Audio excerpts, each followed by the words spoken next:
ಶಾಂತೇಶ್ವರ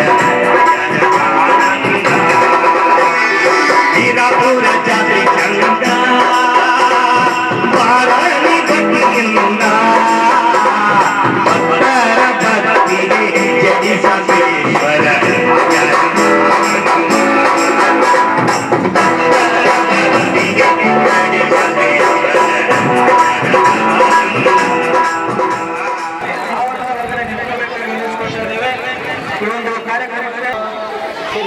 ಸರ್ವಭೂತರ ತಂದೆ ತಾಯಿಯರ ವೃದ್ಧಾಶ್ರಮದ ಅನ್ನಪೂರ್ಣಮ್ಮ ಮತ್ತು ಮಣಿಗೇರಿ ಇವರು ಕೂಡ ಇರುವುದಾದರೆ ಅದೇ ನಮ್ಮ ಪ್ರಾಥಮಿಕ ಆರೋಗ್ಯ ಕೇಂದ್ರದ ಊರುಗಳಿಂದ ವಿದ್ಯಾರ್ಥಿಗಳ ಲಕ್ಷ್ಮಣ್ ಸರ್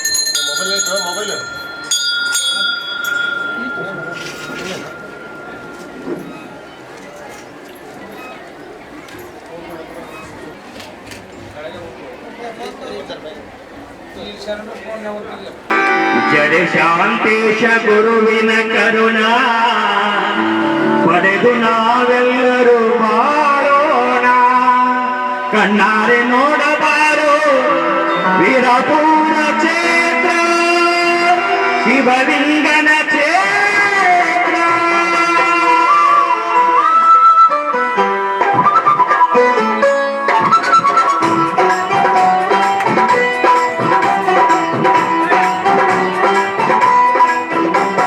ವೀರಪುರ ಜಾತ್ರೆ ಚಂದ ಬಾರಾಣಿ ಭಕ್ತಿಯಿಂದ ವೀರಪುರ ಜಾತ್ರೆ ಚಂದ ಬಾರಾಣಿ ಭಕ್ತಿ ಚಂದ ಭಕ್ತರ ಭಕ್ತಿಗೆ ಜಯ ಶಾಂತೇಶ ಆಧಾರ ಆನಂದ ಭಕ್ತರ ಭಕ್ತಿಗೆ ಜಯ ಶಾಂತೇಶ್ವರ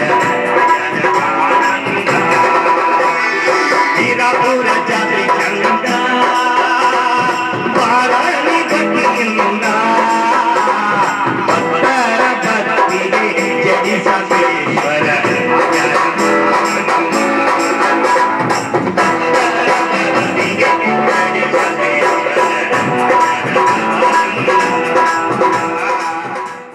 ತೋರಿ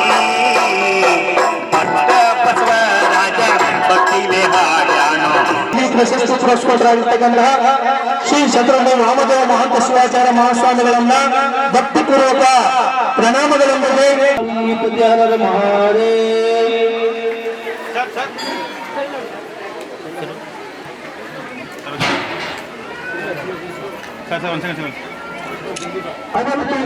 ಈ ಕಾರ್ಯಕ್ರಮದಲ್ಲಿ ಸಾನ್ನಿಧ್ಯವನ್ನ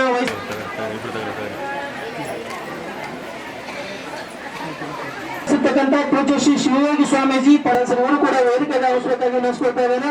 ಸದ್ಭಕ್ತರ ಪರವಾಗಿ ಸ್ವಾಗತವನ್ನು ಕೊಡ್ತಾ ಇದ್ದೇನೆ. ಸಮಸ್ತ ಸದ್ಭಕ್ತರ ಪರವಾಗಿ ಸ್ವಾಗತವನ್ನು ಕೊಡ್ತಾ ಇದ್ದೇನೆ.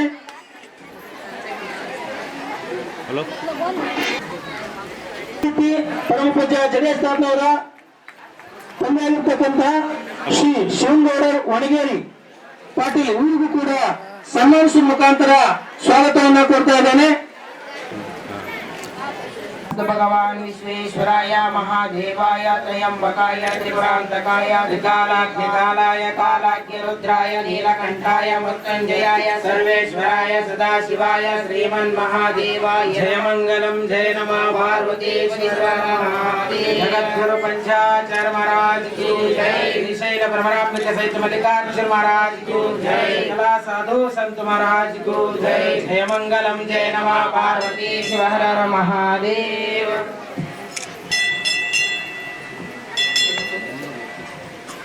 ಸಲ ನಮಗೆ ಭೇಟಿ ಆಗಿತ್ತು. ನಮ್ಮ ಮೇಲೆ ಎಷ್ಟು ಪ್ರೀತಿ ಅಂದ್ರ ಬಹಳ ದೂರದಿಂದ ಕೋಲಾರ, ವಿಜಯಪುರ ಜಿಲ್ಲೆ ಕೋಲಾರ. ನನ್ನ ಭಾಷೆ ತಿಳಿಯಾಕತ್ತೈತಲ್ರಿ ನಿಮಗ? ತಿಳಿಯಾಕತ್ತೈತಲ್ಲ? ತಿಳಿಯಾಕತ್ತಿತ್ತಂದ್ರೆ ಒಂದು ತಾಸು ಮಾತಾಡ್ತೀನಿ, ತಿಳಿಯಂಗಿಲ್ಲ ಅಂದ್ರೆ ಒಂದು ಅರ್ಧ ಗಂಟೆ ಒಳಗೆ ಮುಗಿಸ್ತೀನಿ. ಅಪ್ಪವ್ರು ತಿಳಿಯಂಗಿಲ್ಲ ಅನ್ಬೇಕಾಗಿತ್ತು, ನಾವು ತಪ್ಪಿ ತಿಳಿದ ತಂದ್ವಿ ಅಂತ ಅಂತೀರಿ ನೀವು? ಹಂಗೇನು ಅನ್ನಲ್ಲ. ಕೇಳ್ರಿ ಒಂದು 5 ನಿಮಿಷ ಕೊಟ್ಟಾರ ನನಗೇನ. ಅಜ್ಜವ್ರು ನೋಡ್ರಿ, ಜಡೇಶ್ ತಾತ್ನವರು ಬಹಳ ಅದ್ಭುತವಾಗಿರುವಂತ ಕಾರ್ಯಕ್ರಮವನ್ನ ಮಾಡಕತ್ತಾರ. ಒಬ್ಬ ಸಂಸಾರಸ್ಥವನ್ನ ಬಿಟ್ಟು ಎಲ್ಲವನ್ನ ತ್ಯಾಗ ಮಾಡಿ ಬಹಳ ದೊಡ್ಡ ಮಠವನ್ನ ಕಟ್ಟಿ ನಾಡಿನೊಳಗ ಬರೇ ಒಂದು ಜಾತ್ರೆ ಮಾಡಕ ಎಷ್ಟೋ ಇಳಿದು ಹೋಗ್ಬಿಟ್ಟಿರ್ತದ. ಒಂದು ಸಂಸಾರದೊಳಗೆ ಇಟ್ಕೊಂಡು ಸಂಸಾರಕ್ಕೆ ಅಂಟಿಕೊಳ್ಳದೆ ನೋಡ್ರಿ, ಇಷ್ಟು ಭವ್ಯವಾಗಿರುವಂತ ಏನು ಹಿಂದೆ ಪರಂಪರೆ ಇಲ್ಲಾರ್ದ ಇಷ್ಟು ಭವ್ಯವಾಗಿರುವಂತ ಕಾರ್ಯಕ್ರಮ, ಭವ್ಯವಾಗಿರುವಂತ ಮಠವನ್ನ ಕಟ್ಟಾರಲ್ಲ, ಆ ಪರಮ ಪೂಜ್ಯರಿಗೆ ಮತ್ತೊಮ್ಮೆ ನಾವು ಧನ್ಯವಾದಗಳನ್ನು ಹೇಳೋಣ. ಎದ್ರ ಸಲುವಾಗಿ ಮಾಡಕತ್ತಾರ ಇತ್ತು, ಎದ್ರ ಸಲುವಾಗಿ ಮಾಡಕತ್ತಾರ? ನಂದು ಬಹಳ ಜನ ಈ ಭೂಮಿ ಮೇಲೆ ಬಡದಾಡೋರು ಅದಾರ. ನಾನಲ್ಲ, ನನ್ನದಲ್ಲ, ನನ್ನಿಂದಲ್ಲ, ಎಲ್ಲ ನಿಮ್ಮದೇ ಅನ್ನುವಂತ ಭಾವವನ್ನ ಇಟ್ಕೊಂಡು ಈ ಕಾರ್ಯಕ್ರಮ ಮಾಡಕತ್ತಾರಲ್ಲ ಅಂತ ಪರಮ ಪೂಜ್ಯರಿಗೆ, ಈ ಕಾರ್ಯಕ್ರಮದೊಳಗೆ ನೀವೆಲ್ಲ ಸೇರಿರುವಂತ ಒಂದು ಈ ಜನಸಂಖ್ಯೆಯನ್ನು ನೋಡಿದ್ರೆ ಗೊತ್ತಾಗ್ತದ ಅಜ್ಜವರು ಸಾಮಾಜಿಕವಾಗಿರುವಂತ ಕಾರ್ಯವನ್ನ ಎಷ್ಟು ದೊಡ್ಡವಾಗಿ ಮಾಡಕತ್ತಾರ ಅನ್ನೋದು ಗೊತ್ತಾಗ್ತದೆ. ಇದು ಒಂದು ಸಂಖ್ಯೆ ಸಾಕ್ರಿ ನಮಗೆ. ನೋಡ್ರಿ, ಜಾತ್ರೆಗೆ ಹೋಗಿ ನಾವೆಲ್ಲ ಇಲ್ಲೆಲ್ಲ ಬಂದಿವ್ರಿ. ಬಾಳ ಕಾರ್ಯಕ್ರಮಕ್ಕೆ ಹೋದಾಗ ಹಿಂಗ ಬಹಳ ದೊಡ್ಡ ಅಪೇಕ್ಷೆ ಮಾಡ್ತೀವಿ. ನಾವ್ ಹೋದಾಗ ಅಲ್ಲಿಂದ ಒಂದ್ ಏನ್ರ ತಗೊಂಡು ಬರ್ಬೇಕಂತ ನಾವೆಲ್ಲ ಭಾವಿಸ್ಕೊಳ್ತೀವಿ. ಜಾತ್ರೆಗಳಿಗೆ ಹೋದಾಗ ಏನ್ರ ಸಣ್ಣ ಮಕ್ಕಳಿದ್ರ ಅವ್ರೇನ್ ಅಪೇಕ್ಷೆ ಮಾಡ್ತೀವಿ, ಹೌದಲ್ರಿ? ಹುಡುಕಾಕತಿರ್ತೀರಿ, ಜಾತ್ರೆ ಒಳಗೆ ಹುಡುಕುವಂತ ಹೊಂಟಿರ್ತೀರಿ. ಆದ್ರೆ ಇಲ್ಲೇನ್ ಹುಡುಕ್ತಿರಿ ನೀವು? ಇಲ್ಲೇನು ಹುಡುಕ್ತಿರಿ? ಬಹಳ ಜನ ಜಾತ್ರೆಗೆ ಹೋದ್ವಿ ಅಂದ್ರೆ ಗದ್ಲ ನೋಡ್ಬೇಕು. ನೀವೆಲ್ಲ ನೋಡ್ತೀರಿ, ಬನಶಂಕರಿ ಜಾತ್ರೆ ಅವು ಇವು ಬಹಳ ದೊಡ್ಡದಾಗಿರುವಂತ ನಾಟಕ ಪ್ರದರ್ಶನ ಏನ್ರಿ ಅವು. ಬಹಳ ಕಡೆ ಸಂತಿಗೆ ಹೋದ್ವಿ ಅಂದ್ರೆ ಬಹಳ ಜನ ಮಕ್ಕಳನ್ನ ಕಳ್ಕೊಂಡು ಬರ್ತಾರ. ಒಂದು ಕ್ಷಣ ನೋಡ್ಬೇಕು, ಕಿಶೆ ಒಳಗಿದ್ದಂತ ಪರ್ಸನ ಹಾರಿ ಹೋಗಿರ್ತದ. ಬಹಳ ಜನ ಎಲ್ಲೆಲ್ಲೇ ಹೋಗಿ ಏನೇನ ಕಳ್ಕೊಂಡು ಬರೋರದಾರ. ಆದ್ರೆ ಇಲ್ಲೆಲ್ಲ ಬಂದಿರಿ ನೀವು ನೋಡ್ರಿ, ಅಜ್ಜವ್ರು ಎಷ್ಟು ದೊಡ್ಡ ಕೆಲಸ ಮಾಡ್ಯಾರ. ನಿಮಗೆಲ್ಲ ಇಲ್ಲಿ ಏನು ಕಳ್ಕೋದಿಲ್ಲ. ಇಲ್ಲಿ ಕೇವಲ ಜಾತ್ರೆ ಒಳಗ ಬರೀ ಪಡ್ಕೊಳ್ಳೋದೈತ. ಆ ಪಡ್ಕೊಳ್ಳೋದ್ರ ಜೊತೆಗೆ ನಿಮಗೆಲ್ಲ ಉಡಿ ಒಳಗ ನೋಡ್ರಿ, ಉಡಿಯನ್ನ ತುಂಬುವುದರ ಜೊತೆಗೆ ಆ ಶಿವಲಿಂಗನ ಶಕ್ತಿಯನ್ನ ನಿಮ್ಮ ಮನೆಗೆ ಕರ್ಕೊಂಡು ಹೋಗ್ರಿ ಅಂತ ಇಷ್ಟು ದೊಡ್ಡ ಕಾರ್ಯಕ್ರಮ ಮಾಡ್ಯಾರಲ್ಲ. ಇದಕ್ಕಿಂತ ದೊಡ್ಡದು ಏನ್ ಬೇಕ್ರಿ? ನೀವು ಏನು ಬೇಕ? ಬಹಳ ಕಡೆ ರೊಕ್ಕ ಖರ್ಚು ಮಾಡಿ ಹಿಂಗ ನೋಡ್ಬೇಕು. ನಾವೆಲ್ಲ ಧರ್ಮಸ್ಥಳ ಅಲ್ಲಿ ಇಲ್ಲಿ ಹೋದ್ವಿ ಅಂದ್ರೆ 1000 ರೂಪಾಯಿ ಕಿಶದೊಳಗಿಂದ ಕೊಟ್ಟು ಬರ್ತೀವಿ. ಆ ಉಡಿ ಒಳಗ 1000 ರೂಪಾಯಿ 100 ರೂಪಾಯಿ ಎಷ್ಟೆಷ್ಟು ದೂರ ಹೋಗಿ ಆ ಉಡಿ ಒಳಗ ಹಾಕಿ ಬರ್ತೀವಿ. ಆದ್ರೆ ಇಲ್ಲೇ ಇರುವಂತ ಒಂದು ಬಹಳ ದೊಡ್ಡದಾಗಿರುವಂತ ಶಕ್ತಿ, ಬಹಳ ದೊಡ್ಡದಾಗಿರುವಂತ ಪವಿತ್ರ ಕ್ಷೇತ್ರ ಈ ವೀರಾಪುರ ಎಚ್ಚದೊಳಗ ನಾವೆಲ್ಲ ಎಷ್ಟೋ ದಾನ ಮಾಡಿದ್ರು, ಎಷ್ಟೋ ಇಲ್ಲಿ ಆ ಮುಡಿಯನ್ನ ಸಮರ್ಪಿಸಿದ್ರು ಕೂಡ ಅದ ಸಣ್ಣದಾಗಲ್ಲ ಅನ್ನುವಂತ ಮಾತುಗಳನ್ನ ಈ ಸಂದರ್ಭದಲ್ಲಿ ಹೇಳ್ತಾ, ಗುರುವನ್ನ ಪಡೆದುಕೊಳ್ರಿ, ಗುರುವನ್ನ ಹಿಡಿದುಕೊಳ್ರಿ. ಗುರು ಸಿಗೋದು ಬಹಳ ದುರ್ಲಭ. ಬಹಳ ಜನ ಈ ಭೂಮಿ ಮೇಲೆ ನಮ್ಮನ್ನು ಕೆಳಗೆ ಬೀಳಿಸೋರದಾರ. ಅಜ್ಜವ್ರ, ಬಹಳ ಜನ ಈ ಭೂಮಿ ಮೇಲೆ ನಮ್ಮನ್ನು ಕೆಳಗೆ ಬೀಳಿಸೋರದಾರ. ಮತ್ತ ಯಾರು ಕೆಳಗೆ ಬೀಳಿಸ್ಯಾರ ಅವರ ಮೇಲೆ ಎತ್ತತಾರ. ನಮ್ಮನ್ನ ಯಾರು ಕೆಳಗೆ ಬೀಳಿಸ್ಯಾರಲ್ಲ ಅವರೇ ಬಂದು ಕೈ ಹಿಡಿದು ಸುಮ್ಮನೆ ನೆಪ ಮಾಡಿ ಮ್ಯಾಲೆ ಎತ್ತತಾರ. ನಾಟಕ ಮಾಡಿ ನೆಪ ಮಾಡಿ ಮ್ಯಾಲೆ ಎತ್ತೋರು ಬಹಳ ಜನ ಅದಾರ. ಆದ್ರೆ 1 ಲಕ್ಷದೊಳಗೆ ಇಟ್ಕೊಳ್ರಿ, ಕೆಳಗೆ ಬಹಳ ಜನ ಅದಾರ. ಇದರ ಮಧ್ಯದೊಳಗೆ ನಾವು ಬೀಳದಂಗ ನಮ್ಮನ್ನ ಕೈ ಹಿಡ್ಕೊಂಡು ಕರ್ಕೊಂಡು ಹೋಗೋರು ಯಾರಾದ್ರೆ ಅಂದ್ರೆ ಇಂಥ ಗುರು ಮಾತ್ರ ಅನ್ನೋದನ್ನ ತಾವ್ಯಾರು ಕೂಡ ಮರೆಯಬಾರದು. ಅಂತ ಗುರುವಿನ ಪಾದವನ್ನು ಗಟ್ಟಿಯಾಗಿ ಹಿಡ್ಕೊಂಡು ಸಾಗ್ರೆ ಅನ್ನುವಂತ ಮಾತುಗಳನ್ನು ಈ ಸಂದರ್ಭದಲ್ಲಿ ಹೇಳ್ತಾ ಬಹಳ ಏನೋ ಮಾತಾಡಂಗಿಲ್ಲ. ನಮ್ಮ ಗುರುಗಳ ಆಗಿರುವಂತ ಎಮ್ಮಿಗ್ನೂರು ಸಾವಿರ ದೇವರ ಮಠದ ಪರಮ ಪೂಜ್ಯರು ಈ ವೇದಿಕೆಯನ್ನು ಅಲಂಕರಿಸಿದಾರ. ಅಂತ ಪರಮ ಪೂಜ್ಯರು ಇವತ್ತು ಬಂದು ನಿಮಗೆಲ್ಲ ಆಶೀರ್ವಾದ ಕರುಣಿಸಕತ್ತಾರ ಅಂದ್ರೆ ಇದೇ ಒಂದು ಬಹಳ ದೊಡ್ಡ ಭಾಗ್ಯ ಅನ್ನುವಂತ ಮಾತುಗಳನ್ನ ಈ ಸಂದರ್ಭದಲ್ಲಿ ಹೇಳ್ತಾ ನನ್ನ ಮಾತುಗಳಿಗೆ ಈ ಬದುಕನ್ನ ಮಾಡಬೇಕಾದ್ರೆ, ನಮ್ಮ ಬದುಕು ಮೋಕ್ಷದ ಹಂತಕ್ಕೆ ಹೋಗ್ಬೇಕಾದ್ರೆ ನಾವು ಹೇಗೆ ಬದುಕನ್ನ ಮಾಡಬೇಕು ಅಂತಂದ್ರೆ ಗುರುವಿನ ಮಾರ್ಗದರ್ಶನದೊಂದಿಗೆ ಬದುಕನ್ನ ಮಾಡಬೇಕು. ಇವತ್ತು ನೀವೆಲ್ಲರೂ ಕೂಡ ಈ ಒಂದು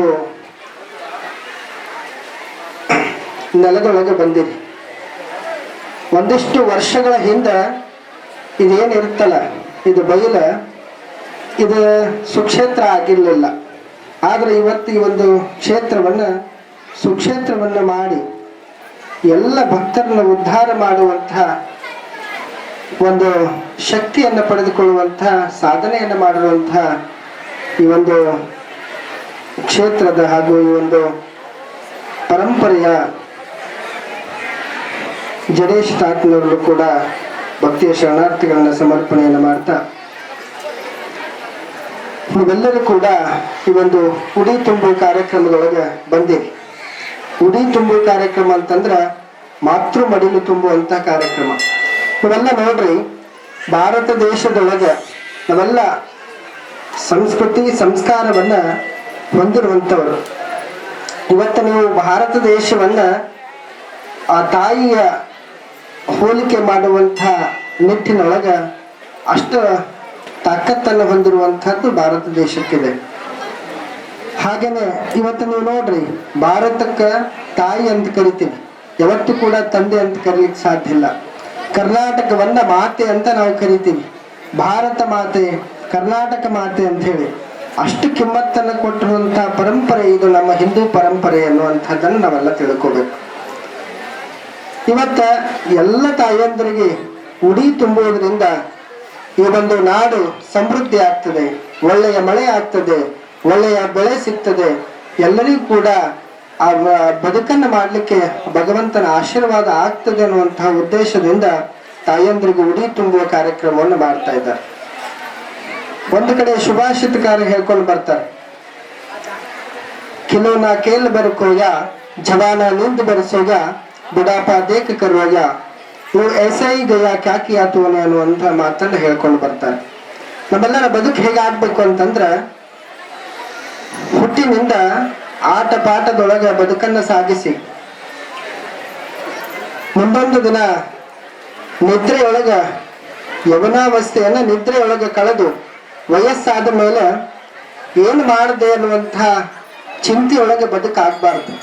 ನಮ್ಮ ಬದುಕು ಹೇಗಾಗ್ಬೇಕು ಅಂತಂದ್ರೆ, ಒಂದಿಷ್ಟು ಗುರುವಿನ ಮಾರ್ಗದರ್ಶನದೊಂದಿಗೆ, ಒಂದಿಷ್ಟು ಧರ್ಮದ, ಒಂದಿಷ್ಟು ಆಧ್ಯಾತ್ಮದ, ಒಂದಿಷ್ಟು ಸಾಮಾಜಿಕ ವ್ಯವಸ್ಥೆಯನ್ನ ಬದುಕಿನೊಳಗಿಟ್ಟುಕೊಂಡು ಹುಟ್ಟಿದಂತಹ ಬದುಕನ್ನ ಮೋಕ್ಷದ ದಾರಿಯೊಳಗೆ ಸಾಗಬೇಕಾದ್ರೆ, ನಮ್ಮ ಬದುಕು ಸುಂದರ ಆಗ್ಬೇಕಾದ್ರೆ ಒಂದಿಷ್ಟು ಗುರುವಿನ ಮಾರ್ಗದರ್ಶನ ಬೇಕಾಗ್ತದೆ. ಇವೆಲ್ಲ ಹುಟ್ಟಿದಾಗ ಹಣ್ಣನ್ನು ಕೊಡ್ತಾರೆ, ಮುಂದೊಂದು ದಿನ ನಿಮಗೆ ಹೆಣ್ಣನ್ನು ಕೊಡ್ತಾರ, ಹೆಣ್ಣು ಕೊಟ್ಟ ಮೇಲೆ ಹೊನ್ನನ್ನು ಕೊಡ್ತಾರ, ಮುಂದೊಂದು ದಿನ ಏನ್ ಮಾಡ್ತಾರೆ ಅಂತಂದ್ರೆ ಈ ಶರೀರಕ್ಕೆ ಮಣ್ಣನ್ನು ಕೊಡ್ತಾರೆ. ಆದ್ರೆ ಹಣ್ಣು ಹೆಣ್ಣು ಹೊನ್ನು ಕೊಡುವಂತಹ, ಮಣ್ಣು ಕೊಡುವಂತಹ ಈ ಬದುಕಿನ ಒಂದಿಷ್ಟು ವ್ಯವಸ್ಥೆಯಲ್ಲಿ ಒಂದಿಷ್ಟು ಧರ್ಮದ ನಮ್ಮ ಬದುಕನ್ನ ಸುಂದರವಾಗಿಸುವಂತಹ ಮಾರ್ಗವನ್ನ ತೋರಿಸುವಂತಹ ಶಕ್ತಿ ಯಾರಿಗಾದ್ರೂ ಇದ್ರೆ ಅದು ಗುರುವಿಗೆ ಅನ್ನುವಂತಹದ್ದನ್ನ ನಾವೆಲ್ಲ ತಿಳ್ಕೋಬೇಕು. ಈ ಭಾಗದೊಳಗ ಎಮ್ಮಿಗನೂರಿನ ಪೂಜ್ಯರು, ಯಾಕಂದ್ರೆ ಅವರ ಮಠದ ಇತಿಹಾಸ ನೋಡಿದ್ರು ಕೂಡ ಅದನ್ನ ಒಂದಿಷ್ಟು ವ್ಯವಸ್ಥೆ ಒಳಗೆ ಉಳಿಸ್ಕೊಂಡು ಹಂತ ಹಂತವಾಗಿ ಪರಿಶ್ರಮವನ್ನು ಪಟ್ಟು ಅವರೊಳಗೆ ಏನು ಜ್ಞಾನ ಐತಲ್ಲ ಆ ಜ್ಞಾನವನ್ನ ಇನ್ನೂ ಅವ್ರ ಸಾಮಾಜಿಕ ವ್ಯವಸ್ಥೆ ಒಳಗೆ ಬಳಸ್ಕೊಂಡಿದ್ದೆ. ಆದ್ರ ಇವತ್ತು ಕರ್ನಾಟಕದ ಭಾಗದೊಳಗ ಎಷ್ಟೆಲ್ಲ ಕಡೆ ಅವರ ಪ್ರವಚನವನ್ನ ನಾವೆಲ್ಲ ನೋಡುವಂತ ವ್ಯವಸ್ಥೆ ಒಳಗೆ ಆಗ್ತಿದ್ವಿ. ಆದ್ರೆ ಅವರ ಮಾತುಗಳನ್ನ ಒಂದೊಂದು ಶಬ್ದಕ್ಕೂ ಕೂಡ ಹತ್ತತ್ತು ಅರ್ಥಗಳನ್ನ ತಿಳಿಯುವಂತ ವ್ಯವಸ್ಥೆ ಒಳಗ ಅವರ ವಿಚಾರಧಾರೆಗಳದಾವ. ಈ ಭಾಗದೊಳಗ ಅವರ ಜ್ಞಾನದ ಶಕ್ತಿಯನ್ನ ಪಡ್ಕೊಂಡಿದ್ದಾರಾಗಿದ್ದಾರೆ.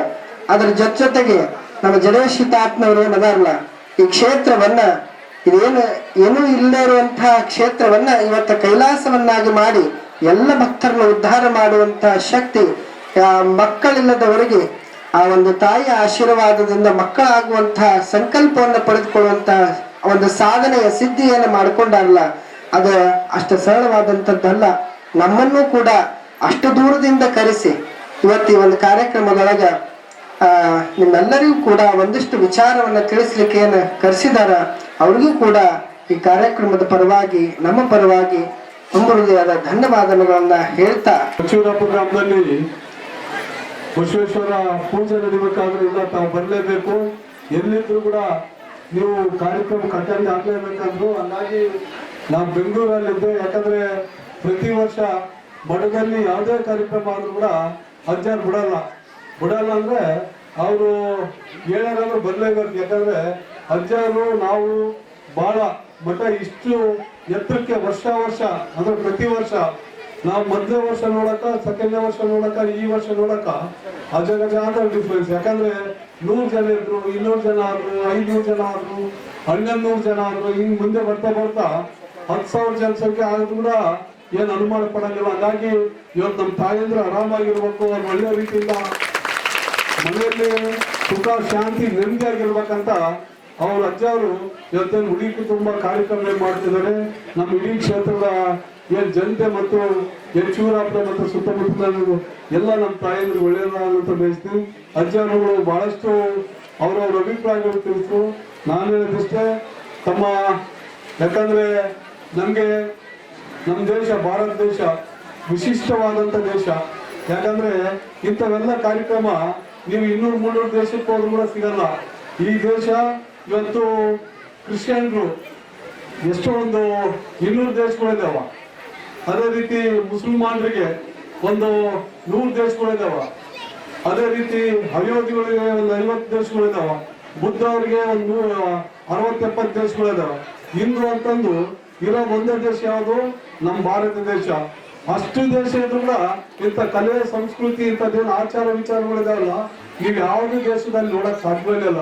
ಹಂಗಾಗಿ ನಮ್ಮ ಹಿಂದೂ ಪರಂಪರೆ ಬಹಳಷ್ಟು ದೊಡ್ಡ ಪರಂಪರೆ ಅಂತ ನಾನು ಹೇಳ್ತೀನಿ. ಯಾಕಂದ್ರೆ ಹಿಂದೆ ತಾವೆಲ್ಲ ಇವತ್ತೇನು ಏರೋಪ್ಲೇನಲ್ಲಿ ಹೋಗೋದು, ಹಡಗಿನಲ್ಲಿ ಓದೋದು, ಫೋನ್ನಲ್ಲಿ ಮಾತಾಡೋದು, ಹಿಂದೆ ನಮ್ಮ ಪೂರ್ವಜರೇ ಅದನ್ನ ಕೊಡುಗೆ ಕೊಟ್ಟು ಹೋಗ್ಬಿಟ್ಟಾರೆ. ಇವತ್ತು ಅದು ಇಂಪ್ಲಿಮೆಂಟ್ ಆಗಿರ್ಬೋದು, ಆದ್ರೆ ನಮ್ಮ ಕಲೆ ಸಂಸ್ಕೃತಿ ಹಿಂದಿರಂತ ಏನು ಮಾನ್ಯರು ಅಡ್ವಾನ್ಸ್ 300-400 ವರ್ಷದ್ದು ಮುಂದೆ ಏನಾಗ್ತಿತ್ತು ಅಂತಂದು ಹಿಂದೆಲ್ಲ ಬಡ್ದೋಗಿದ್ದಾರೆ.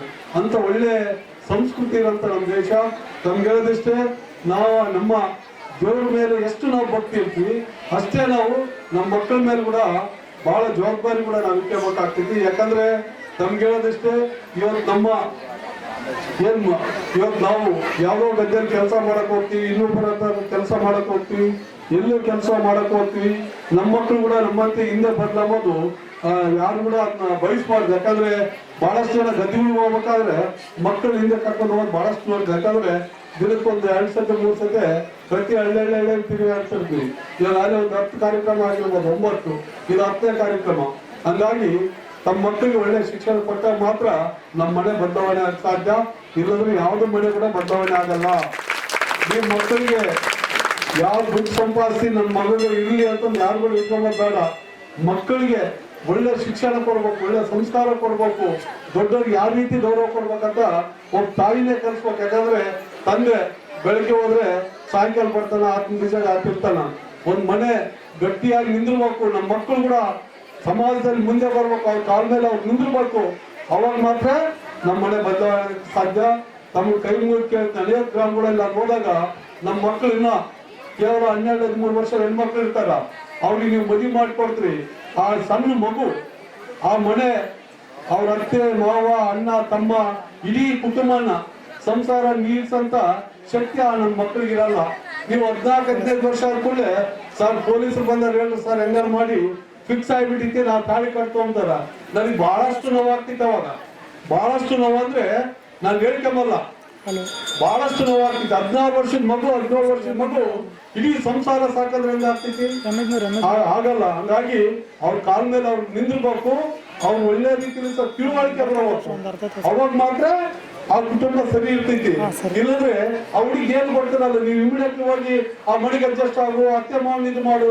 ನಮ್ಮ ಹೆಣ್ಮಕ್ಳದ್ದು ಏನಂದ್ರೆ ಇವತ್ತು ಮನೆಗೆ ಸೊಸೆ ಬರ್ಬೇಕಂದ್ರೆ ಕೆಲಸ ಮಾಡಕ್ ಬರ್ಬೇಕಂತ ನಮ್ಮ ಹೆಣ್ಮಕ್ಳ ಆಸೆ. ಅದೇ ನಾವು ನಮ್ಮ ಮಕ್ಕಳು ಕೊಡ್ಬೇಕಂದ್ರೆ ಅಲ್ಲಿ ಒಬ್ಬಳೆ ಮಗ ಇರ್ಬೇಕು, ಗೌರ್ಮೆಂಟ್ ಜಾಬ್ ಇರ್ಬೇಕು, ಯಾರ ಅತ್ತೆ ಮಾವ ಕಾಟ ಇರಬಾರ್ದು, ಮೈದೂರು ಕಾಟ ಇರಬಾರ್ದು ಅನ್ನೋದು ನಮ್ಮ ಆಲೋಚನೆ. ಹೌದಲ್ಲ? ನಮ್ಮ ಮಕ್ಕಳು ಹೋದ್ರೆ ಅಷ್ಟೇ. ಸೊಸೆ ಮನೆಗೆ ಬಂದ್ರೆ ಇಲ್ಲ ಕೆಲಸ ಮಾಡಕ್ಕೆ ಬೇಕು ನಮಗೆ. ಹಿಂಗ ನಿಮ್ಮ ಆಲೋಚನೆಗಳು ನಿಮ್ಗೆ ಹೇಳಿದಷ್ಟೇ. ನೀವು ಸೊಸೆ ಆಗ್ಲಿ ಮಗ ಆಗ್ಲಿ ಎರಡು ಒಂದೇನೆ, ಬೇರೆ ಬೇರೆ ಅಲ್ಲ. ಯಾಕಂದ್ರೆ ಒಂದು ಕುಟುಂಬ, ಇಡೀ ಕುಟುಂಬ ನಿಂದ್ರೋದು ಒಂದು ಹೆಣ್ಣಿನಿಂದ. ಇವತ್ತೇನೊಂದು ಮನೆಗೆ ನಾನು ಇವತ್ತು ಬೆಳಿಗ್ಗೆ 6 ಗಂಟೆ ಸರ್ ದಿನ 364 ದಿನ ಒಂದು 400 ಫೋನ್ ಎತ್ಬೋದು. ಒಂದು 10 ಹಳ್ಳಿ 12 ಹಳ್ಳಿಗೆ ಅದು ಅಡ್ಡಾಡ್ಬೋದು. 400 ಫೋನ್ಯಾಗ 10 ಗಂಟೆ ಮೇಲೆ ಬರೋ ಫೋನ್ಗಳು ಬೇರೆ. ಮತ್ತೆ ಅವು ಇಷ್ಟೆಲ್ಲ ಕಷ್ಟಪಟ್ಟು ಹೋಗಿರ್ತಾರೆ ಮನೆಗೆ. ಮನೆಗೆ ನೆಮ್ಮದಿಲ್ಲ ಅಂದ್ರೆ ಇವನ್ನೆಲ್ಲ ಫೇಸ್ ಮಾಡಿದ್ವಿ. ಮನೆಗೆ ಶಾಂತಿ ಇಲ್ಲ ಅಂದ್ರೆ ಫೇಸ್ ಮಾಡೋಕ್ಕಾಗಲ್ಲ. ಯಾಕಂದ್ರೆ ಆ ಮನೆ ಪವರ್ ಹೆಂಗ ಶಕ್ತಿ ನಿಮ್ಗೆಲ್ಲ ಗೊತ್ತದು. ಹಂಗಾಗಿ ನೀವು ನೆಮ್ಮದಿದ್ರೆ ಮನೆಗಳ ನೆಮ್ಮದಿ ಇರ್ತೀವಿ. ಒಳ್ಳೇದಾಗ್ಲಿ, ಮಕ್ಕಳಿಗೆ ಒಳ್ಳೆ ಶಿಕ್ಷಣ ಕೊಡ್ರಿ, ಒಳ್ಳೆ ಬುದ್ಧಿವಂತರು ಮಾಡ್ರಿ. ಹಂಗಾಗಿ ತಮ್ಗೆ ಹೇಳೋದಿಷ್ಟೇ, ಇವತ್ತು 2 ಬಾರಿ ತಾವೆಲ್ಲ ಶಾಸ್ತ್ರವನ್ನು ಮಾಡಿದ್ವಿ. ಇವತ್ತು ಪ್ರತಿ ಮನೆಯಲ್ಲಿ ಹೋದ್ರು ಕೂಡ ಒಂದು ಮನೆ ಮಗಕ್ಕಿಂತ ಏನು ತಮ್ಮ ಪ್ರೀತಿ ವಿಶ್ವಾಸ ಕೊಡಕತ್ತೀವಿ. ಅದು ನನ್ನ ಜೀವನದಲ್ಲಿ ನನ್ನ ಇಡೀ ಕುಟುಂಬ ಕೂಡ ಯಾವತ್ತೂ ಕೊನೆಯ ಉಸಿರಿನವರೆಗೂ ಕೂಡ ನಾನು ಮರೆಯಕ್ಕಾಗಲ್ಲ. ಯಾಕಂದ್ರೆ ಬಹಳಷ್ಟು ಸಣ್ಣ ವ್ಯಕ್ತಿನ ತಾವು 2 ಬಾರಿ ಶಾಸಕನಾಗಿ ಮಾಡಿದ್ದು ನಾನು ಬಹಳಷ್ಟು ಖುಷಿ ಆಗ್ತಿದೆ. ಅದೇ ರೀತಿ ಸರ್ಕಾರ ಕೆಲವೊಂದು ಸಿಟಿಗಳಲ್ಲಿ ಬೆಂಗಳೂರು ಮತ್ತೆ ಅಂತಲ್ಲೆಲ್ಲ ಈ ಏನು ಸರ್ಕಾರದ ಯೋಜನೆಗಳು ಇವತ್ತೇನು 2,000 ರೂಪಾಯಿ ಅಲ್ಲಿ ಉಪಯೋಗ ಆಗಲ್ಲ. ನಾನು ಅನೇಕ ಜನ ನಮ್ಮ ತಾಯಂದ್ರು 2,000 ರೂಪಾಯಿ ಅದು ಬಹಳಷ್ಟು ದೊಡ್ಡದು ಅಂತ ಕಾರ್ಯಕ್ರಮ ಇವತ್ತು ಸರ್ಕಾರ ಕೊಟ್ಟಿದೆ. ಬಸ್ ಫ್ರೀ ಕೊಟ್ಟಿದೆ, ಅದೇ ರೀತಿ ಕರೆಂಟ್ ಬಿಲ್ ಫ್ರೀ ಕೊಟ್ಟಿದೆ. ಮಾನ್ಯ ಸಿದ್ದರಾಮಯ್ಯ ಸರ್ ಅವರು ಕೂಡ ಯಾಕೆ ಆಲೋಚನೆ ಮಾಡ್ಕೊತಾರೆ ಅಂದ್ರೆ ನಮ್ಮ ಬಡ ಕುಟುಂಬಗಳು ಏನಿದಾವೆ ಆರ್ಥಿಕವಾಗಿ ಕೂಡ ಅವ್ರು ಸಣ್ಣ ಪುಟ್ಟ ಚೀಟಿ ಮತ್ತೊಂದು ಇನ್ನೊಂದು ಗುಳಿಗಿ ಮತ್ತೊಂದು ಕೂಡ ಒಳ್ಳೆಯದಾದಂತ ಸನ್ಮಾನ್ಯ ಸಿದ್ದರಾಮಯ್ಯ ಸರ್ ಅವರು ಬಹಳಷ್ಟು ಕಡು ಬಡವರಿಗೆ ಸಹಾಯ ಆಗುವಂತ ಕಾರ್ಯಕ್ರಮಗಳು ಸರ್ಕಾರ ಕೂಡ ಕೊಟ್ಟಾವ. ಹಿಂದೆ ಯಾವುದೂ ಸರ್ಕಾರ ಕೊಟ್ಟಿಲ್ಲ. ಹಂಗಾಗಿ ಮಾನ್ಯ ಮುಖ್ಯಮಂತ್ರಿಗಳು ಕೂಡ ನಿಮ್ಮೆಲ್ಲ ತಾಯಿಯರ ಆಶೀರ್ವಾದ ಅವ್ರ ಮೇಲೆ ಇರುವಂತ ನಾನು ಭಾವಿಸ್ತೀನಿ. ಹಾಗಾಗಿ ಬಹಳಷ್ಟು ಲೇಟ್ ಆಗಿದೆ. ಮಕ್ಕ ತಪ್ಪಾಗಿ ತಾನೆ ಇವಾಗ ಒಂದು ಇಲ್ಲಿ ಕೂಡ್ಸ್ಬೇಕಂದ್ರೂ ಕೂಡ 1.5-2 ತಾಸು ಬೇಕಾಗ್ತೈತಿ. ಹಾಗಾಗಿ ತಮ್ಗೆ ಹೇಳೋದಿಷ್ಟೇ, ತಮ್ದೇನೇ ಕೆಲಸ ಇರಲಿ ಎನಿ ಟೈಮ್ ಯಾವಾಗಾದ್ರೂ ಕೂಡ ಫೋನ್ ಮಾಡ್ರಿ. ನಾನು ನಿಮ್ಮ ಸೇವಕ, ಅಧಿಕಾರ ಮತ್ತೊಂದು ಇನ್ನೊಂದು ಯಾವ್ದು ಕೂಡ ಶಾಶ್ವತ ಆಗಿರಲ್ಲ. ನಿಮ್ ಪ್ರೀತಿ ವಿಶ್ವಾಸ ನನ್ನ ಮೇಲೆ ಇರ್ಲಿ. ನಾನೇನ್ ತಪ್ಪು ಮಾಡಿದ್ರು ಕೂಡ ತಿರ್ಕೊಂಡು ಹೋಗಂತ ಕೆಲಸ ನಾನು ಮಾಡ್ತಂತ ಹೇಳಿ ತಮ್ಮೆಲ್ಲರಿಗೆ ಗಣೇಶ್ ಕಾಕ ಮತ್ತು ಸ್ವಾಮಿ ಶಿವಕುಮಾರ್ ಸ್ವಾಮಿಗಳ ಆಶೀರ್ವಾದ ತಮ್ಮ ಮೇಲೆ ಇರಲಿ. ದೇವರುಗಳೆಲ್ಲ ನಮ್ಮ ಕ್ಷೇತ್ರದ ಜನತೆಗೆ ಸುಖ ಶಾಂತಿ ನೆಮ್ಮದಿ ಆರೋಗ್ಯ ಕೊಟ್ಟು ರೈತರನ್ನ ಮತ್ತು ಜನಗಳನ್ನ ಕಾಪಾಡುವಂತ ಶಕ್ತಿ ತುಂಬಲಿ. ಇಂಥ ಅನೇಕ ಕಾರ್ಯಕ್ರಮಗಳು ಪದೇ ಪದೇ ಆಗೋದ್ರಿಂದ ನೆಮ್ಮದಿ ಬಹಳಷ್ಟು ಇರ್ತೈತೆ. ಹಂಗಾಗಿ ದುಡ್ಡು ಸಂಪಾದಿಸ್ಬೋದು, ಆದ್ರೆ ನೆಮ್ಮದಿ ಸಂಪಾದಿಸಕ್ಕಾಗಲ್ಲ. ಹಂಗಾಗಿ ಇಂಥ ಕಾರ್ಯಕ್ರಮಗಳು ಈ ಕ್ಷೇತ್ರದಲ್ಲಿ ನಡೆದ್ರೆ ಯಾವುದೋ ಕಾರ್ಯಕ್ರಮ ಕೂಡ ಬಿಡಲ್ಲ. ಯಾಕೆ ಬಿಡಲ್ಲ ಅಂದ್ರೆ ನಮ್ಮ ಕ್ಷೇತ್ರದ ಜನತೆ ಒಳ್ಳೇದಾಗ್ತಿತ್ತು ಅಂದ್ರೆ ನಾನು ಅದ್ರಲ್ಲಿ ಭಾಗಿಯಾಗಬೇಕನ್ನೋ ಒಂದೇ ಇಚ್ಛೆಯಿಂದ ಜೊತೆ ಬೆಂಗಳೂರಿಂದ ಗಣೇಶ್ ಕಾಕ ನಿನ್ನೆ ಮಾಡಿದ್ರು. ಹಂಗಾಗಿ ಬಂದಿದ್ರು. ಇಲ್ಲ ಅನೇಕ ಕಾರ್ಯಕ್ರಮಗಳಿದಾವೆ. ಪರಮ ಪೂಜೆ ಯಾರು ಕೂಡ ಅನೇಕ ಭಾವಿಸ್ಬಾರ್ದು. ಮುಂದೆ 10 ಮುಂದಾವ, ಇನ್ನು 10 ಕಾರ್ಯಕ್ರಮ ಇದಾವ. ದಯವಿಟ್ಟು ಅನೇಕ ಭಾವಿಸ್ಬಾರ್ದು. ಹಂಗಾಗಿ ನಾನು ಇದು ಕೊಡಂತಿದ್ದೀನಿ. ತಮ್ಮನ್ನು ಕೈ ಮುಗಿ ಕೇಳ್ತಿದ್ದೀನಿ. ನಮಸ್ಕಾರ. ಯಾರಾದ್ರೂ ಯೋಚನೆ ಮಾಡುವಂತ ಸಂದರ್ಭದಲ್ಲಿ ನಮ್ಮ ದೇಹ ಬಲಿಷ್ಠವಾಗಬೇಕಾದ್ರ, ಬುದ್ಧಿ ಚುರುಕಾಗಬೇಕಾದ್ರ ದಿನಾಲು ತುಪ್ಪದಲ್ಲಿ ಉತ್ತತ್ತಿ ನೆನಗೆ ಇಟ್ಕೊಂಡು ತಿನ್ಬೇಕು ಅಂತ ಹೇಳ್ತಾ ಇದ್ರು. ಏನ್ ಹೇಳ್ತಾ ಇದ್ರು? ಮಾತಾಡಿ ಒಂದಿಷ್ಟು. ಅಲ್ಲಿಂದ ಬಂದಿನಿ ನಿಮ್ಮನ್ನ ಮಾತಾಡ್ಸಕ. ಮಾತಾಡಿ ಒಂದಿಷ್ಟು ಕಪ್ಪ ಕುತ್ಕೋಬೇಡ್ರಿ. ಏನ್ ಹೇಳ್ತಾ ಇದ್ರು? ತುಪ್ಪದೊಳಗ ಉತ್ತತ್ತಿ ನೆನಕಿಟ್ರೆ ಅದನ್ನ ತಿಂದ್ರ ದೇಹ ಬಲಿಷ್ಠವಾಗುತ್ತ, ಬುದ್ಧಿ ಚುರುಕಾಗುತ್ತ ಅಂತ ಹೇಳ್ತಾ ಇದ್ರು. ಅದೇ ತಾನೇ ಬಂದು ಒಬ್ಬ ಯುವಕ ಬಂದು ಕುಳಿತುಕೊಂಡು ಕಾರ್ಯಕ್ರಮ ಮನೆಗೆ ಹೋದ. ಮರುದಿನ ತಾಯಿಗೆ ಹೇಳಿದ್ನಂತ, ಸ್ವಾಮಿಗಳು ಮಠಕ್ಕೆ ಬರುವಾಗ ತತ್ತಿ ತೊಂಬ ಅಂದಾರ ಅಂತ ಹೇಳಿದ್ನಂತವ. ಏನ್ ಹೇಳಿದ? ತತ್ತಿ ತೊಂಬ ಅಂದಾರ ಅಂತ ಹೇಳಿದ್ನಂತ. ಅವರ ಒಂದು ಅಲ್ಲ ಒಳ್ಳೆ ಮಾತುಗಳನ್ನು ಕೇಳಿ ಅಂತ ತಿಳ್ಕೊಂಡು ನಾ ಮಠಕ್ಕೆ ಕಳಿಸಿನಿ. ಆ ಸ್ವಾಮಿ ಇದನ್ನ ಹೇಳ್ತಾನ ಅಂತ ತಿಳ್ಕೊಂಡು ಮರುದಿನ ಕಸಬರಿ ತೊಗೊಂಬಂದಿದ್ದಂತ ಆಕಿ ಮಠಕ್ಕೆ. ಏನ್ ತೊಗೊಂಬಂದಿದ್ಲ? ಅವಾಗ ಬಂದು ಶುರು ಮಾಡೇ ಬಿಟ್ಲಂತ ಆಕಿ. ಅಲ್ರಿ, ಒಳ್ಳೆ ಮಾತುಗಳನ್ನು ಕೇಳಿ ಅಂತ ತಿಳ್ಕೊಂಡು ನಾನು ಮಠಕ್ಕೆ ಕಳಿಸಿದ್ರ ತತ್ತಿ ತೊಗೊಂಬ ಅಂತೀರಿ ಅಂತ ತಿಳ್ಕೊಂಡು ಅವಾಗ ಹೇಳಿದಾಗ, ಎಲ್ಲಿ ನಾನೇನು ಹೇಳಿನಿ ಅಂತ ತಿಳ್ಕೊಂಡು ಕೇಳಿದಾಗ ಅವಾಗ ಗೊತ್ತಾಗ್ತ. ಅವ ಏನ್ ಹೇಳಿದ್ದ? ಉತ್ತತ್ತಿ ತುಪ್ಪದೊಳಗೆ ನೆನಕಿಟ್ಟು ತಿನ್ನಬೇಕು ಅಂತ ಹೇಳಿದ್ದ. ಅವ ಹೂ ಅನ್ನೋದು ಬಿಟ್ಟಿದ್ದ, ಮುಂದಿನ 2 ಅಕ್ಷರ ಅಷ್ಟೇ ಕೇಳಿಸ್ಕೊಂಡಿದ್ದ ಅಂತ. ಅವ ಅರ್ಥ ಆಗುತ್ತಲ್ಲ? ಹಂಗ ಮತ್ತೆ ನಾನು ಹೇಳೋದೊಂದು ನೀವು ಕೇಳೋದೊಂದು ಆಗ್ಬಾರ್ದ? ಸರಿಯಾಗಿ ಕೇಳುತ್ತಲ್ಲ? ಎಷ್ಟು ಪವಿತ್ರವಾದಂತಹ ಕಾರ್ಯಕ್ರಮ. ಇಲ್ಲಿವರೆಗೆ ನಮ್ಮ ಕೋಲಾರದ ಪ್ರಭುಕುಮಾರ್ ಮಹಾಶಿವಾಚಾರ್ಯರು ಬಹಳ ಚೆನ್ನಾಗಿ ಮಾತನಾಡಿದ್ರು. ನಮ್ಮ ದೇವರಿಬ್ಬರಿಗೆ ಪೂಜ್ಯರು ಮಾತನಾಡ್ತಾ ಇದ್ರು. ನಾನು ಬಂದಾಗ ಬಹಳ ಅದ್ಭುತವಾದಂತಹ ಮಾತುಗಳನ್ನು ಮಾತಾಡಿದ್ರು. ಒಂದು ನೆನಪಿಟ್ಕೊಳ್ರಿ, ಈ ನಮ್ಮ ಭಾರತೀಯ ಸಂಸ್ಕೃತಿಯಲ್ಲಿ ಹೆಣ್ಣಿಗೆ ಬಹಳ ಶ್ರೇಷ್ಠವಾದಂತಹ ಸ್ಥಾನಮಾನವನ್ನು ಇವತ್ತಲ್ಲ, ಸಾವಿರಾರು ವರ್ಷಗಳಿಂದ ನಮ್ಮ ಋಷಿಮುನಿಗಳು ಕೊಟ್ಟುಕೊಳ್ತಾ ಬಂದ್ರು. ಹೌದಲ್ರಿ? ಕುವೆಂಪು ಅವರು ನಾಡಗೀತೆಯಲ್ಲಿ ಬರಿತಾ ಹೋಗ್ತಾರೆ. ಏನಂತ ಬರೀತಾರೆ? ಸ್ವಲ್ಪ ಕಡಿಮೆ ಮಾಡಿದ್ರು. ಏನಂತ ಬರೀತಾರ? ಜಯ ಭಾರತ ಜನನೀಯ ತನು ಜಾತೆ ಜಯ ಹೇ ಕರ್ನಾಟಕ ಮಾತೆ ಅಂತ ಅವ್ರು ಹೇಳ್ತಾ ಇದ್ರು ಪೂಜ್ಯರು. ಈಗ ಬೇರೆ ಯಾವ ದೇಶಕ್ಕೂ ಸಹಿತ ಜಪಾನ್ ಮಾತಾ ಅಂತ ಕರೆದಿಲ್ಲ, ರಷ್ಯಾ ಮಾತಾ ಅಂತ ಕರೆದಿಲ್ಲ, ಇಂಗ್ಲೆಂಡ್ ಮಾತಾ ಅಂತ ಕರೆದಿಲ್ಲ, ಅಮೇರಿಕಾ ಮಾತಾ ಅಂತ ಕರೆದಿಲ್ಲ. ನಿಮ್ಮ ದೇಶ ಕರೆಯುವಾಗ ಏನ್ ಕರೀತಾರ್ರಿ? ಭಾರತ ಮಾತಾ ಅಂತ ಕರೀತಾರೆ. ತಾಯಿಗೆ ದೇವತೆಯನ್ನು ಸ್ಥಾನ ಕೊಟ್ಟಂತ ಏಕೈಕ ದೇಶ ಅಂದ್ರೆ ನನ್ನ ಭಾರತ ಅನ್ನುವಂಥದ್ದನ್ನು ಹೆಮ್ಮೆಯಿಂದ ಹೇಳ್ಬೇಕಾಗುತ್ತೆ. ಅಂತಹ ಭಾರತ ಮಾತೆಯ ಮಗಳು ಯಾರು? ಜಯ ಹೇ ಕರ್ನಾಟಕ ಮಾತೆ, ತಾಯಿ ಭುವನೇಶ್ವರಿ ಅಂತ. ಅಲ್ಲಿ ನಿಮ್ಗೆ ಸ್ಥಾನ ಕೊಟ್ಟ ನೋಡಿ. ಬಹುಶಃ ನಮ್ಮ ಶಾಸಕರು ಮಾತನಾಡ್ತಾ ಬಹಳ ಸುಂದರವಾಗಿ ಹೇಳಿದ್ರು. ಫ್ರೀ ಮಾಡ್ಯಾರ, ಬಸ್ ಫ್ರೀ ಮಾಡ್ಯಾರ, ಎಲ್ಲ ಫ್ರೀ ಮಾಡ್ಯಾರ ಅಂತ ನಮ್ಮ ಶಾಸಕರು ಹೇಳ್ತಾ ಇದ್ರು. ಅವಾಗ ನನಗೆ ಅನಿಸ್ತು, ಆ ಬಸ್ ಫ್ರೀ ಮಾಡ್ಯಾರ ನಮ್ಮ ಗಣಮಕ್ಳ ಪರಿಸ್ಥಿತಿ ಬಹಳ ಕೆಟ್ಟಾಗಿದೆ ಅಂತ ನನಗೆ ಅವಾಗ ಅನಿಸ್ತು. ಇಲ್ಲಿ ಬಂದು ನೋಡಿದ ಮೇಲೆ ನನಗನ್ನಿಸ್ತು, ಬಹುಶಃ ನಾನು ಬಸ್ನಿಂದ ಅಷ್ಟೇ ಹೊರಗೆ ದಬ್ಬ್ಯಾರ ನಮ್ಮ ಗಣಮಕ್ಳು ಅಂತ ನಾನು ತಿಳ್ಕೊಂಡಿದ್ದೆ. ಇವತ್ತಿಲ್ಲಿ ನೋಡಿದ್ರೆ ಇಲ್ಲಿ ಕಾರ್ಯಕ್ರಮದಲ್ಲಿ ಹೊರಗೆ ದಬ್ಬ್ಯಾರ ಅಂತ ಇವತ್ತು ನನಗೆ ಗೊತ್ತಾಯ್ತು. ಬಹುಶಃ ನೋಡ್ರಿ ಪಾಪ ನಿಮಗೆಲ್ಲ ಆನಂದವಾಗಿ ಶಾಮ್ಯಾನ ಹಾಕಿ ಕುಂದಿಸ್ಯಾರ. ಪಾಪ ಅವ್ರಿಗೆ ಎಲ್ಲಿ ಬಿಸಿಲಾಗ ನಿಂದ್ರಾಕ್ ಬಿಟ್ಟು ಬಿಟ್ಟಾರ. ನಿಮ್ಗೇನೋ ಕೆಲಸ ಇಲ್ಲ, ಜೊಕ್ಕ ಮಾರ್ಗಲ್ಲ ನಾಡು ಹೊರಗೆ ಅಂತ ದಬ್ಬಿಟ್ರು ಹೊರಗೆ. ಎಷ್ಟು ಆನಂದವ ಅಂತ ಕಾರ್ಯಕ್ರಮ. ಅದಕ್ಕೆ ತಾಯಿ ಇನ್ನೊಂದು ಹೆಸರು ಅಂತಂದ್ರೆ ಮಹಿಳೆ ಅಂತ. ಮಹಾ ಪ್ಲಸ್ ಇಳೆ ಅಂತ. ಇಳೆ ಅಂದ್ರೆ ಭೂಮಿ ಅಂತ. ಭೂಮಿಗೆ ಇರುವಷ್ಟು ತಾಳ್ಮೆ, ಶಕ್ತಿ, ಸಹನೆ ಬೇರೆ ಯಾವ್ದಾದ್ರು ಅದು ಹೆಣ್ಣಿಗೆ ಮಾತ್ರ ಅನ್ನುವಂಥದ್ದು ನಾವೆಲ್ಲ ತಿಳ್ಕೊಳ್ಬೇಕಾಗಿತ್ತು. ನಾವು ಭೂಮಿಯ ಮೇಲೆ ಏನೇ ಮಾಡ್ತೀವಿ, ಹೊಲಸು ಮಾಡ್ತೀವಿ, ಏನೇ ಮಾಡ್ತೀವಿ, ಅದು ಭೂಮಿ ತಾಯಿ ಸಹಿಸಿಕೊಳ್ತಾಳ. ಅದೇ ರೀತಿ ನಾವು ಏನೇ ತಪ್ಪು ಮಾಡಿದ್ರು ಎಲ್ಲ ತಪ್ಪುಗಳನ್ನ ಕ್ಷಮಿಸಿ ನಮ್ಮನ್ನು ಹರಿಸುವಂತ ದೇವತೆ ಅಂದ್ರೆ ತಾಯಿ. 10 ದೇವರ ಪೂಜಿಸುವುದಕ್ಕಿಂತ ಹೆತ್ತ ದೇವರ ಪೂಜಿಸುವನಂತ ಮಾತನ್ನ, 10 ದೇವರ ನಮಿಸುವುದಕ್ಕಿಂತ ಹೆತ್ತ ದೇವರ ನಮಿಸುವನಂತ ಮಾತನ್ನ ಅನುಭವಿಗಳು ಹೇಳ್ತಾ ಹೋಗ್ತಾರೆ. ಅಂತಂದ್ರ ತಾಯಿಯ ತ್ಯಾಗ, ಪ್ರೀತಿ, ಮಮತೆ ಬಹಳ ದೊಡ್ಡದು ಅನ್ನುವಂಥದ್ದು ನಾವು ಈ ಸಂದರ್ಭದಲ್ಲಿ ಸ್ಮರಣೆಯನ್ನು ಮಾಡಬೇಕು. ಸ್ವಲ್ಪ ಈ ಕಡೆ ನೋಡ್ಬೇಕು ಎಲ್ಲರೂ. ಇವತ್ತು ಬಹಳ ಪರಿಸ್ಥಿತಿ ಬಹಳ ಕೆಟ್ಟಾಗೈತಿ. ಈಗ ನಿಮ್ಮನ್ನೆಲ್ಲ ಉಡಿ ತುಂಬಾಕಂತಾರ. ಯಾಕೆ ಉಡಿ ತುಂಬಾಕಂತಾರ? ಸ್ವಲ್ಪ ವಿಚಾರ ಮಾಡ್ಬೇಕಲ್ಲ. 1111 ತಾಯಂದಿರಿಗೆ ಉಡಿ ತುಂಬುವಂತ ಕಾರ್ಯಕ್ರಮ, ಆ ಬನಶಂಕರಿ ಮಹಾಮಾತೆಯ ರಥೋತ್ಸವ. ಆ ರಥೋತ್ಸವವನ್ನ ತಾಯಂದಿರಿಗೆ ಉಡಿ ತುಂಬುವುದರ ಮೂಲಕವಾಗಿ ಯಾಕೆ ಮಾಡಬೇಕು ಅಂತ ತಿಳ್ಕೊಂಡು ಪೂಜ್ಯರು ನಮ್ಮ ಗಣೇಶ ಸ್ಥಾಪನವರು ಇಟ್ಕೊಂಡ್ರು ಅನ್ನೋದು ಸ್ವಲ್ಪ ವಿಚಾರ ಮಾಡಬೇಕು. ಯಾಕೆ ಇಟ್ಕೊಂಡ್ರು? ಇವತ್ತು ತಾಯಿಯ ಒಡಲು ತಂಪಾಗಿತ್ತಂದ್ರೆ ಇಡೀ ಬ್ರಹ್ಮಾಂಡವೇ, ಇಡೀ ಭೂಮಂಡಲವೇ ತಂಪಾಗಿರುತ್ತೆ, ಸಮೃದ್ಧಿಯಿಂದ ಇರುತ್ತೆ ಅನ್ನುವಂಥ ಒಂದೇ ಒಂದು ಉದ್ದೇಶವನ್ನು ಇಟ್ಟುಕೊಂಡು ಇಷ್ಟು ಜನ ಸಾವಿರಾರು ತಾಯಂದಿರಿಗೆ ಉಡಿ ತುಂಬುವಂತ ಕಾರ್ಯಕ್ರಮವನ್ನು ಪೂಜ್ಯರು ಹಮ್ಮಿಕೊಂಡಾರ ಅಂತಂದ್ರೆ ಅವರಿಗೆ ಒಂದು ಜೋರಾದ ಚಪ್ಪಾಳೆನ ತಟ್ಟುವುದರ ಮೂಲಕವಾಗಿ ಅಭಿನಂದನೆಗಳನ್ನು ಸಲ್ಲಿಸಬೇಕಾಗಿಲ್ಲ. ನಿಮಗ ಏನಂತ ತಿಳ್ಕೊಂಡು ಉಡಿ ತುಂಬ್ತಾರೆ? ಮಾತಾಡಿ ಒಂದಿಷ್ಟು. ಏನಂತ ತಿಳ್ಕೊಂಡು ಉಡಿ ತುಂಬ್ತಾರ? ಹೌದಲ್ರಿ? ಹ್ಞೂ ಏನ್ರಿ ನಾನು ಮನೆ ಒಂದು ಪ್ರವಚನಕ್ಕೆ ಹೋಗಿದ್ದೆ. ಏನ್ರಿ ಅನ್ರಿ ಅಂತ ತಿಳ್ಕೊಂಡು ನಾ ಹೇಳೀನಿ. ಮೂಲ್ಯಾಗ ನಿಂತ್ಕೊಂಡಪ್ಪ ಹ್ಞೂ ಅಂತೀಯ ತಿಳ್ಕೊಂಡು ಅವ ಶುರು ಮಾಡ್ಯಾನ. ಮೂಲ್ಯಾಗ ಹಣಿ ಬಡ್ಕೊಂಡೆ ನಾನು.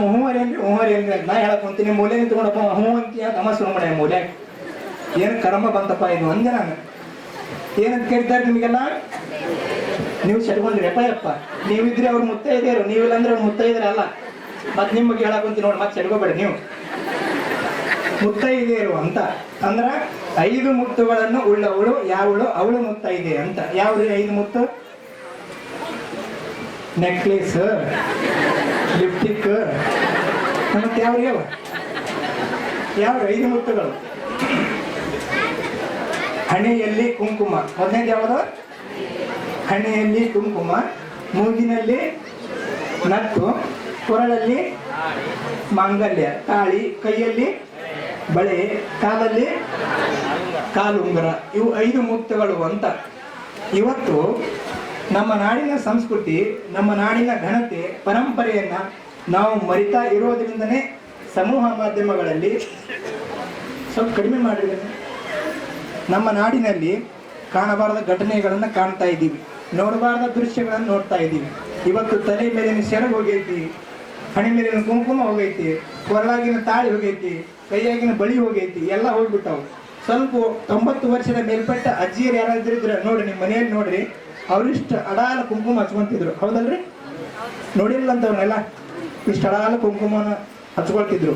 ಅಂಥವ್ರು ಯಾರಾದ್ರೂ ಬಂದ್ರು ಪೂಜ್ಯರು ನಮಸ್ಕಾರ ಮಾಡಿದಾಗ ಹಿಂದಿನ ಕಾಲದಲ್ಲಿ ಪೂಜ್ಯರು ಏನಂತ ಆಶೀರ್ವಾದ ಮಾಡ್ತಿದ್ರು? ಅಖಂಡ ಕುಂಕುಮ ಸೌಭಾಗ್ಯವತಿ ಭವ ಅಂತ ಆಶೀರ್ವಾದ ಮಾಡ್ತಿದ್ರು. ಕೇಳಿರಲ್ಲ ಈ ಪದವನ್ನ? ಅಖಂಡ ಕುಂಕುಮ ಸೌಭಾಗ್ಯವತಿ ಭವ ಅಂತ ಆಶೀರ್ವಾದ ಮಾಡ್ತಿದ್ರು. ಇವತ್ತು ನಾವು ಯಾರಿಗಾದ್ರೂ ಆಶೀರ್ವಾದ ಮಾಡ್ಬೇಕಾದ್ರೆ ಏನ್ ಮಾಡ್ಬೇಕಾಗೈತಿ? ಡಿಸೈನ್ ಟಿಕ್ಳಿ ಸೌಭಾಗ್ಯವತಿ ಭವ ಅಂತ ಆಶೀರ್ವಾದ ಮಾಡ್ಬೇಕಾಗೈತಿ. ಕುಂಕುಮ ಹೋಗಿಬಿಟ್ಟಾವ, ಎಲ್ಲ ಹೋಗಿಬಿಟ್ಟಾವೆ. ಹೌದಲ್ರಿ? ದೇವಿ ಪುರಾಣದಲ್ಲಿ ಬರೀತಾರೆ, ದುಷ್ಟರಾದಂತಹ ಶುಂಭ ನಿಶುಂಭರನ್ನ ಸಂಹಾರವನ್ನ ಮಾಡಿ ತಾಯಿ ಅವರ ರಕ್ತವನ್ನ ತನಗೆ ಹಣೆಗೆ ತಿಲುಕವನ್ನು ಇಟ್ಕೊಂಡಳಂತ. ಇದು ಎಚ್ಚರಿಕೆಯ ಗಂಟೆ ಅಂತ. ಪರಪುರುಷರಿಗೆ ನಿನ್ನ ಎದುರು ಬರುವಂತಹ ಒಂದು ಹೆಣ್ಣನ್ನ ನೀನು ಬೇರೆ ದೃಷ್ಟಿಯಿಂದ ನೋಡಿದ್ದೇ ಖರೆ, ಆದ್ರೆ ನಿನಗೆ ಎಚ್ಚರಿಕೆ ಗಂಟೆ ಅನ್ನುವಂಥದ್ದನ್ನು ಸೂಚಿಸ್ತೈತೆ. ಹಣೆಯಲ್ಲಿ ಕುಂಕುಮ ಆ ಸಂಕೇತವನ್ನು ನಿನ್ನ ಹೆಂಡತಿಯನ್ನ ಬಿಟ್ಟು ಬೇರೆ ಪರಸ್ತ್ರೀಯರನ್ನು ನೋಡುವಾಗ ಎಚ್ಚರಿಕೆಯಿಂದ ಇರುವನ್ನುವಂತಹ ಸಂದೇಶವನ್ನ ಹಣೆಯ ಮೇಲನ್ನ ಕುಂಕುಮ ಕೊಡುತ್ತಾರೆ. ಇನ್ನು ಎರಡನೇದು ಯಾವ್ದ್ರಿ? ಎರಡನೇದು ಅಜರ ನಿಮ್ಮನ್ನು ಮಾತಾಡಕ್ಕೆ ಮೈ ಕೊಟ್ಟಿವಿ, ನೀವು ಮಾತಾಡ್ರಿ ಅಂತ ನೀವು ಅನ್ನಕೊಂತೀರಿ, ನನಗೆ ಗೊತ್ತಾಗೈತಿ. ಎರಡನೇದು ಯಾವ್ದ್ರಿ? ಮೂಗಿನಲ್ಲಿ ನತ್ತು ಅಂತ. ನತ್ತು ಯಾಕೆ ಹಾಕಿವ್ರಿ? ಬಂಗಾರ ಬೆಳೆ ಜಾಸ್ತಿ ಆಗೈತೆ. ಯಾಕೆ ಅಂತಂದ್ರೆ ಒಂದು ಗರ್ಭಕೋಶಕ್ಕೆ ಒಂದು ಸಂಬಂಧ ಇರುತ್ತಾ, ಅದರ ಜೊತೆಗೆ ಇನ್ನೊಂದು ಮಹತ್ವವಾದಂತಹ ಸಂದೇಶ ಏನು ಅಂತಂದ್ರೆ ದೊಡ್ಡವರಿಗೆ ಯಾವತ್ತು ಮೂಗು ಮುರಿಬಾರದು ಅನ್ನುವಂಥ ಒಂದು ಸಂಕೇತ. ಈಗ ಮಾತಾಡ್ತಿರ್ತಾರೆ ನೋಡಿ, ಮೂಗು ಮಾತಾಡೋರು ಅಂತಾರಲ್ಲ, ನೋಡಿರಲ್ಲ ಅಂತವ್ರನ್ನ, ಯಾಕೆಂದು ದೊಡ್ಡ ಹಂಗೆ ಮಾತಾಡ್ತಿರ್ತಾರಲ್ಲ ಅಂತ. ಅಂದ್ರೆ ಮನೆಯಲ್ಲಿ ಆಗಿರ್ಬೋದು ಗುರು ಹಿರಿಯರನ್ನ, ಇಂಥ ಮಹಾತ್ಮರನ್ನ ಯಾರನ್ನೋ ಕಂಡಾಗ ಮೂಗು ಮುರಿಬಾರದು ಅನ್ನುವಂಥ ಒಂದು ಸಂದೇಶಕ್ಕಾಗಿ ಮೂಗಿನಲ್ಲಿ ಏನು ಕೊಟ್ಟಾರೆ? ಮೂಗನತ್ತು ಕೊಟ್ಟಾರೆ. ಇನ್ನು ಮೂರನೇದು ಯಾವ್ದ್ರಿ? ಯಾವ್ದ್ರೇ ಅವ? ಜೋರಾಗಿ ಹೇಳಿ, ಅದನ್ನ ಹೇಳಕ್ ಗಂಡನ ಹೆಸರು ಮಾಡ್ತೀರಲ್ಲ ಯಾವ? ಒಳಲ್ಲಿ ಮಾಂಗಲ್ಯ ತಾಳಿ ಅಂತ. ಯಾಕೆ ತಾಳಿ ಯಾಕೆ ಕೊಟ್ಟಾರಿ? ಏನೇ ಕಷ್ಟಗಳು ಬಂದರೂ ಸಹಿತ ತಾಳಿಕೋ ತಾಳಿಕೋ ತಾಳಿಕೋ ತಾಳಿಕೋ ಅನ್ನುವಂಥ ಒಂದು ಉದ್ದೇಶ ಇಟ್ಕೊಂಡು ಕೊಟ್ಟಾರ, ತಾಳಿಯನ್ನು ಕೊಟ್ಟಾರ ನೋಡಿ. ಹಿಂದಿನ ಕಾಲದಲ್ಲಿ ನಮ್ಮ ತಾಯಂದಿರು, ಹಿರಿಯ ತಾಯಂದಿರು ಬಹಳ ಸುಂದರವಾಗಿ ಒಂದು ಅದ್ಭುತವಾದಂಥ ಮಾತನ್ನು ಹೇಳ್ತಾ ಇದ್ರು. ಗಂಡ ಹೆಂಡರು ಚಂದ, ಗಂಧ ಕುಂಕುಮ ಚಂದ, ಬಂಗಾರದ ಬಳೆಯು ಬಲು ಚಂದ, ಬಂಗಾರದ ಬಳೆಯು ಬಲು ಚಂದ, ಕೊರಳಾಗ ಕರಿಮಾಣಿ ಸರ ಬಲು ಚಂದ, ಕರಿಮಾಣಿ ಸರ ಬಲು ಚಂದ ಅಂತ ತಿಳ್ಕೊಂಡು ನಾವು ಹಿರಿಯ ತಾಯಂದ್ರೆ ಹಾಡ್ತಿದ್ರು. ಈಗಿನವ್ರು ನಮ್ಮ ತಾಯಂದ್ರೆ ಹಾಡಾಕುಂತಾರೆ. ಏನಂತ? ಓ ನಲ್ಲ ನೀ ಅಲ್ಲ ಕರಿಮಣಿ ಮಾಲೀಕ, ಹಣಿ ಬಡ್ಕೋಬೇಕಾಗಿತ್ತು. ಗಂಡನ ಕೈಯಾಗ ಫೋನ್ ಕೊಟ್ಟು ವಿಡಿಯೋ ಮಾಡಕ್ ಹಚ್ಚಿರ್ತಾರ, ಕಟ್ಟಿದವ ಅವನ ಇರ್ತಾನ, ಅವನ ಕೈಯಾಗ ವಿಡಿಯೋ ಫೋನ್ ಕೊಟ್ಟು ಅವನಿಗೆ ರೀಲ್ಸ್ ಮಾಡಕ್ ಹಚ್ಚಿ ನೀನಲ್ಲ ಏನಂತ ಹೊಡ್ಕೋಬೇಕು ಹೇಳ್ರಿ. ನಾವು ಕರಿಮಣಿ ಮಾಲೀಕ ನೀ ಅಲ್ಲ, ಅವನ ಕೈಯಾಗ ಫೋನ್ ಕೊಟ್ಟು ಅವನಿಗೆ ವಿಡಿಯೋ ಮಾಡಕ್ ಹಚ್ಚಿ ಕರಿಮಣಿ ಮಾಲೀಕ ನೀ ಅಲ್ಲ. ಏನ್ ಮಾಡ್ಬೇಕು? ಅವನ ಪರಿಸ್ಥಿತಿ ಎಷ್ಟು ಕೆಟ್ಟ. ನಮ್ಮ ತಾಯಂದ್ರೆ ಹಾಡಿರುವಂಥ ಅಧ್ಯಾತ್ಮದ ತತ್ವಗೀತೆಗಳಲ್ಲಿ ಈಗಿರುವಂಥ ಊರ್ನಲ್ಲೆಯಲ್ಲಿ ಬರೆದವನಿಗೆ ಬುದ್ಧಿ ಇಲ್ಲ, ಇವು ಮಾಡೋಕ್ಕೂ ಬುದ್ಧಿ ಇಲ್ಲ. ಎಂಥ ಶ್ರೇಷ್ಠ ಸಂಸ್ಕೃತಿ ನಮ್ಮದು. ಇನ್ನು ನಾಲ್ಕನೇದು ಯಾವ್ದ್ರಿ ಅವ? ಯಾವ್ದು ನಾಲ್ಕನೇದು? ಕೈಯಲ್ಲಿ ಬಳೆ ಅಂತ, ಹಸಿರು ಬಳೆ ಅಂತ. ಬೇರೆ ಡಿಸೈನ್ ಬಳೆ ಅಲ್ಲ, ಮಾತಾವು ಹಸಿರು ಬಳೆ ಅಂತ. ಹಸಿರು ಅಂತಂದ್ರೆ ಸಮೃದ್ಧಿಯ ಸಂಕೇತ. ಹಸಿರು ಅಂದ್ರೆ ಪ್ರಕೃತಿ ಮಾತೆಯ ಸಂಕೇತ. ಪ್ರಕೃತಿ ಮಾತೆ ಅಂದ್ರೆ ಆ ತಾಯಿ ಆದಿಶಕ್ತಿಯ ಸ್ವರೂಪ ಅಂತ. ಆ ಮಹಾ ತಾಯಿ ಯಾವತ್ತೂ ಸಮೃದ್ಧಿಯಿಂದ ಇರಬೇಕು. ನೋಡ್ರಿ ನೀವೆಲ್ಲ ಹಣೆಯಲ್ಲಿ ಕುಂಕುಮ ಹಚ್ಕೊಂಡು ಮೈ ತುಂಬ ಬೆಳ್ಳಿ ಬಂಗಾರ ಹಾಕೊಂಡು ಮಹಾಲಕ್ಷ್ಮಿ ಇದ್ದಂಗೆ ನೀವು ಕಾಣ್ತಾ ಇದ್ರ. ನಮ್ಮ ಯಜಮಾನ್ರಿಗೆ ಒಂದ ಒಂದು ಹಬ್ಬ ಕೊಟ್ಟಾರ ನೋಡ್ರಿ. ಯಾವ್ದ್ರಿ? ವರ್ಷ ಪೂರ್ತಿ ಎಲ್ಲ ಮಹಾಲಕ್ಷ್ಮಿ ಹಬ್ಬ ನಿಮ್ಗ, ಉಳಿದಿವೆಲ್ಲ ವರ್ಷ ಪೂರ್ತಿ ಹಬ್ಬ ನಿಮ್ಗ ಮಾಡಿ ಕೊನೆ ಒಂದ ಬಿಟ್ಟಿರ್ತಾರ ಅವ್ರಿಗೆ. ಯಾವ್ದ್ರಿ ಅವ? ಹೋಳಿ ಹಬ್ಬ ಇದ್ದಿದ್ದೆಲ್ಲ ಅಂಗಿ ಮೈಮೆಗಳೆಲ್ಲ ಅಂಗಿ ಹಾಕೊಂಡು ಲಬ್ ಲಬ್ ಲಬ್ ಎಲ್ಲ ಹಾಕೊಂಡು ನೀವು ಮಹಾಲಕ್ಷ್ಮಿ ನೀವು ಕಾಣ್ತಿರ್ತೀರಿ. ಇದ್ದಿದ್ದು ಒಂದು ಅದೇನು ಧರ್ಮಸ್ಥಳ ಒಂದು ಜೋಕುಮಾರ್ನ ಉಂಗುರ ಹಾಕೊಂಡು ಅವ ಇರ್ತಾನೆ ಪಾಪ. ಏನು ಮಾಡ್ಬೇಕು? ನಿಮ್ಗೆಲ್ಲ ಕೊಡಿಸಿ ಒಂದು ಜಬ ಖಾಲಿ ಆಗಿರ್ತದೆ. ಏನು ಮಾಡ್ಬೇಕು ಪಾಪ? ಕೊಡಿಸ್ಬಾರ್ದಂತಲ್ಲ. ಹಸಿರು ಬಳೆ ಅಂತಂದ್ರೆ ಸಮೃದ್ಧಿಯ ಸಂಕೇತ. ಇನ್ನು ಐದನೇದು ಯಾವ್ದ್ರೆ? ಕಾಲುಂಗುರ ಅಂತ. ಅದು ಸಹಿತ ಆರೋಗ್ಯದ ಸಂಕೇತ. ಇನ್ನೊಂದು, ಮನೆಗೆ ಬರುವಂಥವಳು ಏನಾಗಿ ಬರಬೇಕು? ಕೇವಲ ಒಂದು ಹೆಣ್ಣಲ್ಲ, ನಮ್ಮ ಮನೆಯನ್ನು ಬೆಳಗಲು ಬರುವಂತಹ ಮಹಾಲಕ್ಷ್ಮಿ ನಮ್ಮ ಮನೆಯಲ್ಲಿರುವಂಥ ಅಗ್ನಿ ತತ್ವವನ್ನೆಲ್ಲ ಸುಟ್ಟು ನಮ್ಮ ಮನೆಯನ್ನ ಶಾಂತಿ ಸಮೃದ್ಧಿಯಿಂದ ತುಂಬುವಂಥ ಮಹಾಲಕ್ಷ್ಮಿಯನ್ನಾಗಿ ನನ್ನ ಮನೆಯನ್ನ ಪ್ರವೇಶವನ್ನು ಮಾಡಲಿ ಅನ್ನುವಂಥ ಉದ್ದೇಶವನ್ನು ಇಟ್ಕೊಂಡು ಏನು ಮಾಡ್ತೀರಿ? ಆ ತಾಯಿಯನ್ನ ಮನೆ ಒಳಗೆ ಪ್ರವೇಶ ಮಾಡಿಕೊಳ್ಳುವಂಥ ಸಂಸ್ಕೃತಿ ಐತೆ ನೋಡ್ರಿ. ಹೌದಲ್ರಿ? ಏನೇ ಇಟ್ಟಿರ್ತಾರಲ್ರಿ ವಸ್ತ್ರನಾಗ? ಏನ್ರಿ ಅದು ಹೇಳ್ರಿ? ಅವು ಸೇರ್ ಇಟ್ಟಿರ್ತಾರಲ್ಲ ಅದ್ರೊಳಗೆ ಏನು ಹಾಕಿರ್ತಾರ್ರಿ? ಅಕ್ಕಿ ಹಾಕಿರ್ತಾರನ್ರಿ. ಏನೋ ಮಾಡಿಸ್ತಾರಲ್ಲ ಬಂದವರ ಕೈಯಿಂದ ಬಂದಾಗ ಹೊರಗೆ ನಿಂದ್ರಿಸಿ ಏನೋ ಮಾಡ್ತಾರಲ್ರಿ, ಏನ್ರಿ ಅದು ಆರತಿಯನ್ನು ಯಾರು ಮಾಡ್ತಾರ್ರಿ? ನಿಮಗೆ ಮಾಡ್ಯಾರಿಲ್ಲ ಯಾವ ಮತ್ತು ಹ್ಞೂ ಹೇಳ್ರಿ ಯಾವ ಯಾರು ಮಾಡ್ತಾರ ಆರತಿ? ಆರತಿ ಮಾಡ್ತಾರನ್ರಿ? ಹಾಂ, ಯಾರ ಮಾಡಲಿ ಒಂದು ಸತ್ಯ ತಿಳ್ಕೊಳ್ಬೇಕಲ್ಲಿ. ಅವತ್ತು ಒಂದೇ ದಿನ ಮಾಡೋದು ಆರತಿ, ದಿನ ನನ್ನ ಮನೆ ಹಿಂಗೆ ಮಾಡಿ ನಡೆಯೋದಿಲ್ಲ. ಮುಂದೆ ಮಾಡೋದೆಲ್ಲ ಮಂಗಳಾರತಿ. ಅವತ್ತು ಒಂದೇ ದಿನ ಆರತಿ ಮಾಡೋದು. ನೀನು ಅದು ದಿನ ಹಿಂಗೆ ಮಂಗಾರತಿ ಮಾಡ್ಲಾರ ಹೆಂಗೆ? ಒಂದೇ ದಿನ ಮೊದಲು ಬಂದಾಗ ಹೊತ್ತಿನ ಒಳಗೆ ಕರ್ಕೊಳ್ಳುವಾಗ ಮಾತ್ರ ಒಂದೇ ದಿನ ಆರತಿ ಮಾಡ್ತಾರೆ. ಮಧ್ಯದಿಂದ ಹತ್ತಿ ಎಲ್ಲ ಮಂಗಾರತಿ ಮಾಡೋಕೆ ಶುರು ಮಾಡ್ತಾರೆ. ಒಳಗೆ ಬಲಗಾದ ನಿಂದೆ ಏನು ಮಾಡ್ತಾರೆ, ಅದನ್ನು ತಳ್ಳಿಸ್ತಾರ. ಉದ್ದೇಶ ಇಷ್ಟೇ, ಆ ಒಂದು ಶೇರಿನಲ್ಲಿರುವಂಥ ಅಕ್ಷತೆಗಳು ಮನೆ ತುಂಬ ಯಾವ ರೀತಿಯಾಗಿ ಚೆಲ್ಲಿ ಮನೆ ತುಂಬುತ್ತಾವು, ಅದೇ ರೀತಿಯಾಗಿ ಸಿರಿ ಸಂಪತ್ತು ಶಾಂತಿ ನೆಮ್ಮದಿ ಎನ್ನುವಂಥದ್ದು ನಮ್ಮ ಮನೆ ತುಂಬ ತುಂಬಿಡಿ ಎನ್ನುವಂಥ ಒಂದು ಉದ್ದೇಶಕ್ಕಾಗಿ ಏನು ಮಾಡ್ತಾರೆ, ಬಂದಿರುವಂಥ ಹೆಣ್ಣನ್ನು ನಮ್ಮ ಮನೆಯನ್ನು ಬೆಳಗಲು ಬಂದಂಥ ಮಹಾಲಕ್ಷ್ಮಿ ಅಂತ ಕರೀತಾರೆ ನೋಡ್ರಿ. ಈಗ ನಿಮ್ಮ ಮನೆಯಲ್ಲಿ ಗುರುಗಳ ಹತ್ರ ಹೋಗಿ ಏನು ಹೇಳ್ತೀರಿ ನೀವೆಲ್ಲ? ಗುರುಗಳ ಪಾದಕ್ಕೆ ನಮಸ್ಕಾರ ಮಾಡ್ತೀರಲ್ರಿ? ಅವ ಯಾರ ಗುರುಗಳ ಹಣಿ ನಮಸ್ಕಾರ ಮಾಡ್ತೀರಲ್ಲ? ಯಾಕ? ಗುರುಗಳ ಪಾದದಲ್ಲಿ ಅಷ್ಟು ಶಕ್ತಿ ಐತೆ ಅಂತ. ಪರಮಾತ್ಮ ಕರೆದು ನಂದಿಗೆ ಹೇಳ್ತಾರ, ಏ ನಂದಿ, ಪಾರ್ವತಿ ದೇವಿ ಕೈಲಾಸದೊಳಗ ಕಾಣ್ತಾ ಇಲ್ಲ, ಎಲ್ಲಿದ ನೋಡಿ ಏನಪ್ಪಾ ಅಂತ ನಂದಿಗೆ ಕೇಳ್ತಾನ. ಮಹಾಪ್ರಭು ನಾನು ಕೂಡ ನೋಡಿಲ್ಲ ಅಂತ. ಆ ಪಾರ್ವತಿ ದೇವಿ ಎಲ್ಲಿ ಬಂದಳಪ್ಪ ಅಂತಂದ್ರ ಈ ಕುರುಗೋಡದ ಈ ವೀರಾಪುರ ಗ್ರಾಮದೊಳಗ ನಿಮ್ಮೆಲ್ಲರ ರೂಪದೊಳಗೆ ಇವತ್ತು ನಮ್ಮೆಲ್ಲ ದರ್ಶನ ಕೊಡ್ತಾರ ಅಂದ್ರೆ ತಪ್ಪಾಗಲಿಕ್ಕಿಲ್ಲ. ಅಂತ ಒಂದು ಮುತ್ತೈದು ತುಂಬುವಂತ ಕಾರ್ಯಕ್ರಮ. ನಮ್ಮ ಜಡೇಶ್ ತಾತನವರು ನಮಗೆ ಒಂದು ತಾಸಿನೊಳಗೆ ಪರಿಚಯ ಆದ್ರು. ಒಂದು 3-4 ವರ್ಷದಿಂದ ನಮ್ಮ ಭಾಗಕ್ಕೊಂದು ಕಾರ್ಯಕ್ರಮಕ್ಕೆ ಬಂದಾಗ ಅಲ್ಲಿ ನಮ್ಮ ಅವರ ಸ್ನೇಹ ಪರಿಚಯ ಆಗಿ ಇವತ್ತು ಈ ಕಾರ್ಯಕ್ರಮಕ್ಕೆ ಬರಕ್ ಅನುಕೂಲ ಮಾಡಿಕೊಡುತ್ತೆ. ನಮ್ಮ ಯಮೀನರು ಪೂಜ್ಯರು ನಮ್ಮ ಭಾಗದವರು, ನಮ್ಮ ತಾಲೂಕಿನವರು, ದೇವರ ಪ್ರಿಯವರು ಅಲ್ಲಿ ಬೇರೆ ಅವ್ರದಾದ್ರ ಇಲ್ಲಿ ಯಮೀನಿಗೆ ಬಂದು ಅದು ಹೂವ ಅರಳೈತಿ ಅಂದ್ರೆ ತಪ್ಪಾಗ್ಲಿಕ್ಕಿಲ್ಲ. ಅಂತ ಪೂಜ್ಯರು ಇವತ್ತು ನಿಮ್ಮ ಭಾಗಕ್ಕೆ ಸಿಕ್ಕಿದ್ರು ನಿಮಗೆಲ್ಲ ನಿಮ್ಮ ಪುಣ್ಯ ಅಂದ್ರೆ ತಪ್ಪಾಗ್ಲಿಕ್ಕಿಲ್ಲ. ಆದ್ರ ಈ ಮಠ ಎಷ್ಟೋ ಇವತ್ತು ಶ್ರೀಮಂತ ಮಠಗಳದಾವ, ಬಹಳಷ್ಟು ಜನ ಮಠಗಳನ್ನ ನೋಡಿ ನಾವು. ಆದ್ರೆ ಏನೋ ಪರಂಪರೆ ಇಲ್ಲದ ಮಠವನ್ನ ಸುಮಾರು 3-4 ವರ್ಷದೊಳಗ ಬಹು ಇತಿಹಾಸ ಪರಂಪರೆ ಅನ್ನುವಾಗ ಸೃಷ್ಟಿ ಮಾಡಿ ನಿಮ್ಮೆಲ್ಲ ಮನಸ್ಸನ್ನ ಗೆದ್ದಿರುವಂತ ಆ ಜಡೇಶ ತಾತನವರಲ್ಲ, ಅವರ ಮನಸ್ಸನ್ನು ಬಹಳ ದೊಡ್ಡದು. ಅವ್ರ ಮನಸ್ಸು ಬಹಳ ದೊಡ್ಡದು. ಎಷ್ಟು ತುಂಬಿಕೊಳ್ತಾರೆ, ಒಬ್ರು ಹೊಟ್ಟೆ ತುಂಬಿಕೊಳ್ತಾರೆ. ಇದ್ರ ಅರ್ಥ ಏನು ಅಂದ್ರೆ ಎರಡೇ ಮಾತು. ಶಿವನ್ ಫೋಟೋ ನೋಡಿರಲ್ಲ, ಪಾರ್ವತಿ ಎಲ್ಲಿ ಕೂತಾಳ? ಹುಡುಗ ಇಲ್ಲ, ತೊಡಿ ಮೇಲೆ ಕೂತಾಳ. ಗಂಗೆ ಎಲ್ಲಿ ಕೂತಾಳ? ಮುಡಿ ಮೇಲೆ ಕೂತಾಳ. ತೊಡಿ ಮೇಲೆ ಕೂತವ್ರಿಗೆ ಉಡಿ ತುಂಬಬೇಕು, ಮುಡಿ ಮೇಲೆ ಕೂತವ್ರಿಗೆ ನುಡಿ ತುಂಬಬೇಕು. ಇವೆರಡೇ ಜೀವನ. ಲೋಕದ ವ್ಯವಸ್ಥೆಯಲ್ಲಿ ಉಡಿ, ನಿಜದ ವ್ಯವಸ್ಥೆಯಲ್ಲಿ ನುಡಿ. ಉಡಿ ಒಳಗಿಂದು ನ್ಯಾಯ ಇರಬೇಕು ಅಂದ್ರೆ ಮುಡಿ ಒಳಗಿನ ಜ್ಞಾನ ಇದ್ರೆ ಮಾತ್ರ ಉಡಿಯೊಂದು ನ್ಯಾಯವನ್ನು ಒದಗಿಸ್ಲಿಕ್ಕೆ ಸಾಧ್ಯವಾಗ್ತದೆ.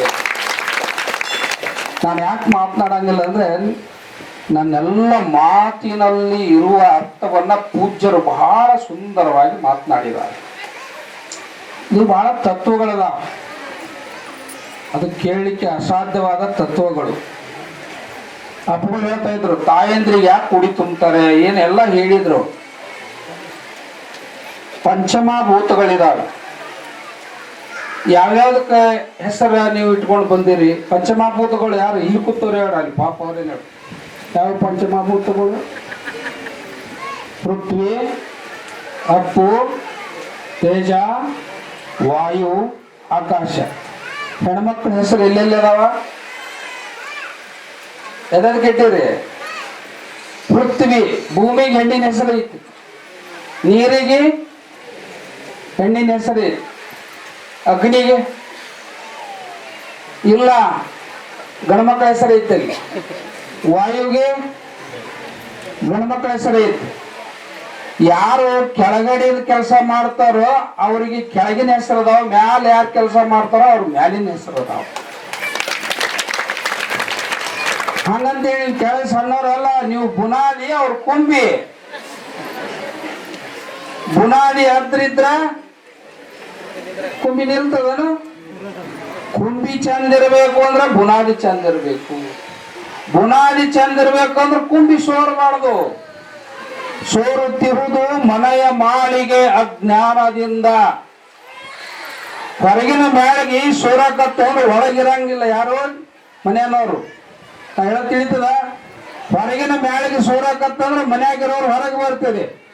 ಈ ಶರೀರದ ಮ್ಯಾಳಿಗೆ ಇಲ್ಲಿ ಅಜ್ಞಾನದಿಂದ ಸೋರಾಕತ್ತವನು ಒಳಗಿರುವ ಭಗವಂತ ಹೊರಗೆ ಹೋಗ್ತಾನೆ. ಈ ಮನಿ ಮ್ಯಾಳಿಗೆ ಗಟ್ಟಿ ಮಾಡುವ ಸಲಿಂದ ಜಡೇಶ ಶಿವಲಿಂಗ ತಾತ ತಲೆಯೊಳಗ ನುಡಿ ತುಂಬ್ಯಾನ, ಉಡದೊಳಗ ಏನ್ ಮಾಡ್ಯಾನ? ಉಡಿ ತುಂಬ್ಯಾನ. ಈ ನುಡಿ ಉಡಿ ಎರಡೂ ಸರಿಯಾಗಿ ಜೋಡಿಯಾಗಿ ನಡೆದ್ರೆ ಇದು ರಾಮರಾಜ್ಯ ಆಗ್ತದೆ ಅನ್ನೋ ಕನಸು ಕಂಡವರು ಜಡೇಶ ಶಿವಲಿಂಗ. ಇನ್ನು ಹೆಚ್ಚಿಗೆ ಹೇಳಿದ್ರೆ ಈಗ ಯಾರು ಏನೂ ಕೇಳಂಗಿಲ್ಲ. ಕವಿ ಹೇಳ್ತಾನೆ, ಒಬ್ಬಾಕೆ ಹಾಡುತ್ತಿದ್ದಳು ಭಕ್ತಿಗೀತೆ ಭಾವಗೀತೆ, ಕುಳಿತವರು ಕೇಳುತ್ತಿದ್ದರು ಮುಗಿಯಿತೆ ಮುಗಿಯಿತೆ. ನನ್ನ ಭಕ್ತಿಗೀತೆ ಮುಗೀತೆ ಆಗಬಾರದು ಅಂತೇಳಿ ನನ್ನ ಮಾತುಗಳಿಗೆ ವಿರಾಮ.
ಮಧ್ಯದಲ್ಲಿ ಯಾರು ಕೂಡ ಎದ್ದೋಗ್ಬೇಡಿ. ಎಲ್ಲರಿಗೂ ಕೂಡ ಉಡಿಯನ್ನ ತುಂಬಲಾಗುತ್ತೆ. ಇದುವರೆಗೆ ಬಹಳ ಅರ್ಥಪೂರ್ಣವಾಗಿರ್ತಕ್ಕಂತಹ ಧರ್ಮಸಭೆ ಶ್ರೀಮಠದಲ್ಲಿ ನಡೆಯಿತು.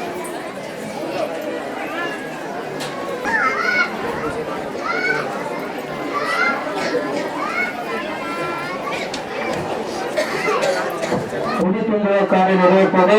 ಗಾಯಕರಾಗಿರ್ತಕ್ಕಂಥ ಬಸವರಾಜ್ ಅರ್ಬಾವಿ ಒಂದು ಸಂಗೀತವನ್ನು ಕೂಡ ಪ್ರಸ್ತುತಪಡಿಸಬೇಕಾಗಿ ನೆನೆಸ್ಕೊಳ್ತಾ ಇದ್ದೇವೆ. ಪ್ರಸ್ತುತ ಸನ್ನಿವೇಶಕ್ಕೆ ತಕ್ಕಂತೆ ಒಂದು ಗೀತೆಯನ್ನ ಪ್ರಸ್ತುತಪಡಿಸಿದ ಬಹಳಷ್ಟು ಸಂತೋಷವನ್ನು ಕೂಡ ನಾವೆಲ್ಲರೂ ಕೂಡ ಪಡ್ತೇವೆ. ಬೆಳಗಿನ ಧರ್ಮಸಭೆಗೆ ಮುಂಚಿತವಾಗಿ ಬೆಳಗಾವಿ ಜಿಲ್ಲೆಯ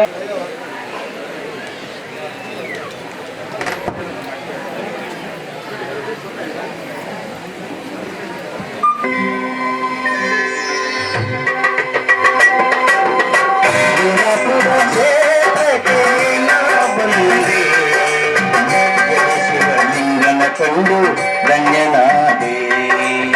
ವೀರಪುರ ಕ್ಷೇತ್ರಕ್ಕೆ ಕನಕೊಂಡು ಧನ್ಯನಾದೆ. ನಾನೇ ಎಂಬ ಪರದೇಶ ಕೈಲಾಸ ತೊಡೆಯ ನಿನ್ನ ದರ್ಶನವೇ ನಾನೇ ಪುಣ್ಯ ಪಡೆದೆ ಪುಣ್ಯ. ನಾನೇ ಎಂಬ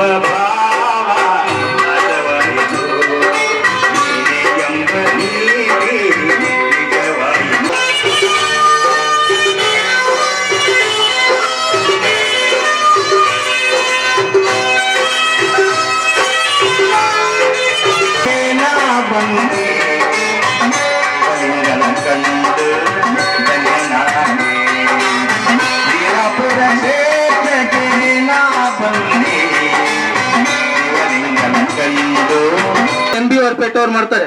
ಅವ್ರ ಬಗ್ಗೆ ಹೇಳ್ಬೇಕಂದ್ರೂ ಕೂಡ ನವೆಂಬರ್ ತಿಂಗಳಲ್ಲಿ ಧನ್ಯ ಬೆಳಗುವ ಚಿನ್ಮಯಾತ್ಮಕೆ ಮೂರು ಗುಣಗಳಂ ಆರು ಗುಣಗಳಂ ಮೂರು ಗುಣಗಳಂ ಆರು ಗುಣಗಳಂ ನೀರು ಧಾತಗೆ ಚಾರು ಚರಿತೆಗೆ ನೀರು ಧಾತಗೆ ಚಾರು ಚರಿತೆಗೆ ಶ್ರೇಷ್ಠ ಆನಗಲ್ಲ ಶ್ರೇಷ್ಠಗೆ ಶ್ರೇಷ್ಠ ಆನಗಲ್ಲ ಶ್ರೇಷ್ಠಗೆ ಶ್ರೇಷ್ಠವೆಲ್ಲದಂತೆ ನಿಷ್ಠಿಧಾತಗೆ. ನಂತರ ದಯವಿಟ್ಟು ಎಲ್ಲ ಸದ್ಭಕ್ತರು ಪರಿಪೂರ್ಣತೆ ಬನಶಂಕರಿ ದೇವಿ ರಥೋತ್ಸವ ವಿಜೃಂಭಣೆ ಭಕ್ತರ ಭಕ್ತಿ ಈ ಮಂದಿರದ ಶಕ್ತಿಯಲ್ಲಿ ಹೇಳಕ್ಕೆ ಬಯಸಿದೆ. ಇಲ್ಲಿ ಪ್ರಾಪ್ತಿಸ್ತವಾಗಿರ್ತಕ್ಕಂಥ ಎಲ್ಲ ಹರಗುರು ಚರಮೂರ್ತಿ ಸಾನ್ನಿಧ್ಯದೊಂದಿಗೆ ಈ ಕಾರ್ಯಕ್ರಮ ಜರುಗಿದೆ. ಅವರ ಸಾನ್ನಿಧ್ಯದ ಪರಿಪೂರ್ಣತೆ ಆಶೀರ್ವಾದ ಈ ಮಳೆ ಬೆಳೆ ಅನುಗ್ರಹ ಭಕ್ತರಿಗೂ ಕೂಡ ಕೃಷಿ ಉತ್ಪನ್ನ ಎಲ್ಲವೂ ಕೂಡ ಸಮೃದ್ಧಿಯಾಗಿ ಇರಲಿ, ಪರಿಪೂರ್ಣತೆ ಕಾಲಕ್ಕೂ ಕೂಡ ಇದೇ ರೀತಿಯ ಉಜ್ವಲತವಾಗಿ ಬೆಳೆಯಲಿ ಅನ್ನೋದು ಒಂದು ಸಂಕಲ್ಪ. ಈ ವರ್ಷವೂ ಕೂಡ 1111 ಮುತ್ತೈದೆಯರಿಗೆ ಉಡಿ ತುಂಬೋ ಕಾರ್ಯಕ್ರಮ ಮಾಡಿದ್ರಿ. ಅದ್ರ ವಿಶೇಷ ಬಗ್ಗೆ ಹೇಳೋದು? ಅದರ ವಿಶೇಷ ತಾಯಿ ಅವರೆಲ್ಲ ಕರುಳುಗಳು ಅಂದರೆ ತವರುಗಳಿಗೆ ಕಳ್ಕೊಂಡಂಥ ತಾಯಂದಿರು ಇರ್ತಾರೆ, ಅವರಿಗೆಲ್ಲ ಪ್ರೇರಣೆ ಇದು ಒಂದು ತವರಿನ ಬೇರು ಅನ್ನಲಿಕ್ಕೆ ನಾವು ಬಯಸ್ತೀವಿ.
ಈ ದಿನ ಹೆಚ್ಚೂರಾಪುರ ಗ್ರಾಮದಲ್ಲಿ ಶ್ರೀ ಜಡಿತಾತ ಶಿವ ಮಂದಿರ ಹೆಚ್ಚೂರಾಪುರದಲ್ಲಿ ಆರೋಗ್ಯ ಇಲಾಖೆಯಿಂದ ಎಲ್ಲ ಅಂಗಾಂಗ ದಾನ ಕಾರ್ಯಕ್ರಮ, ಕಣ್ಣಿನ ತಪಾಸಣೆ ಮತ್ತು ರಕ್ತದಾನ ಶಿಬಿರ ಹಮ್ಮಿಕೊಳ್ಳಲಾಗಿದೆ. ಶ್ರೀ ಬನಶಂಕರಿ ತಾಯಿ ಜಾತ್ರೆ ಮಹೋತ್ಸವ 1111 ಮುತ್ತೈದೆಯರಿಗೆ ಒಂದು ಉಡಿ ತುಂಬುವ ಕಾರ್ಯಕ್ರಮ ಮತ್ತು ದಾಸೋಹ ಕಾರ್ಯಕ್ರಮ ಇಲ್ಲಿ ಹಮ್ಮಿಕೊಂಡಿರ್ತಾರೆ. ಈ ಕಾರ್ಯಕ್ರಮಕ್ಕೆ ನಾವು ಶಿವಮಾಲಾಧಾರಿಗಳು ಇರುಮುಡಿ ಕಾರ್ಯಕ್ರಮವನ್ನು ಇರುತ್ತೆ. ಇಲ್ಲಿ ನಾವು ತಾತ್ನೂರ್ನ ಮೊದಲು ಬಂದು ತಾತ್ನೂರ್ ಕೇಳಿದಾಗ ನಮ್ಮ ಇಲಾಖೆಯಿಂದ ಕೊಡುವ ಸೇವಾ ಸೌಲಭ್ಯಗಳ ಬಗ್ಗೆ ಮಾಹಿತಿ ತಿಳಿಸ್ತೀವಿ. ತಾತನವರು ಅದಕ್ಕೆ ನೀವು ಅನುಕೂಲ ಮಾಡಿಕೊಟ್ಟಕ್ಕಾಗಿ ನಮ್ಮ ಆರೋಗ್ಯ ಇಲಾಖೆ ಪರವಾಗಿ ತಾತನವರಿಗೆ ಧನ್ಯವಾದ ತಿಳಿಸ್ತಾ ಇದ್ದೀವಿ.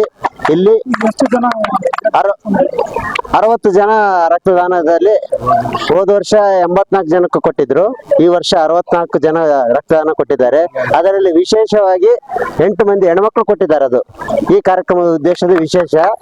ಅದೇ ರೀತಿ ಅಂಗಾಂಗ ದಾನ, ನಾವು ಮಣ್ಣಲ್ಲೇ ಹೋಗುವಂತ ನಮ್ಮ ಅಂಗಾಂಗಗಳನ್ನು ಶ್ರೇಷ್ಠತೆಯನ್ನು ಕಾಪಾಡೋದಕ್ಕಾಗಿ ಗುರುಗಳ ಆಶೀರ್ವಾದದಿಂದ ಇವತ್ತು 42 ಜನ ತಾವೇ ಮುಂದೆ ಬಂದು ಅಂಗಾಂಗ ದಾನ ಮಾಡಲು ಇಲ್ಲಿ ಯಶಸ್ವಿಗೊಳಿಸಿದ್ದಾರೆ.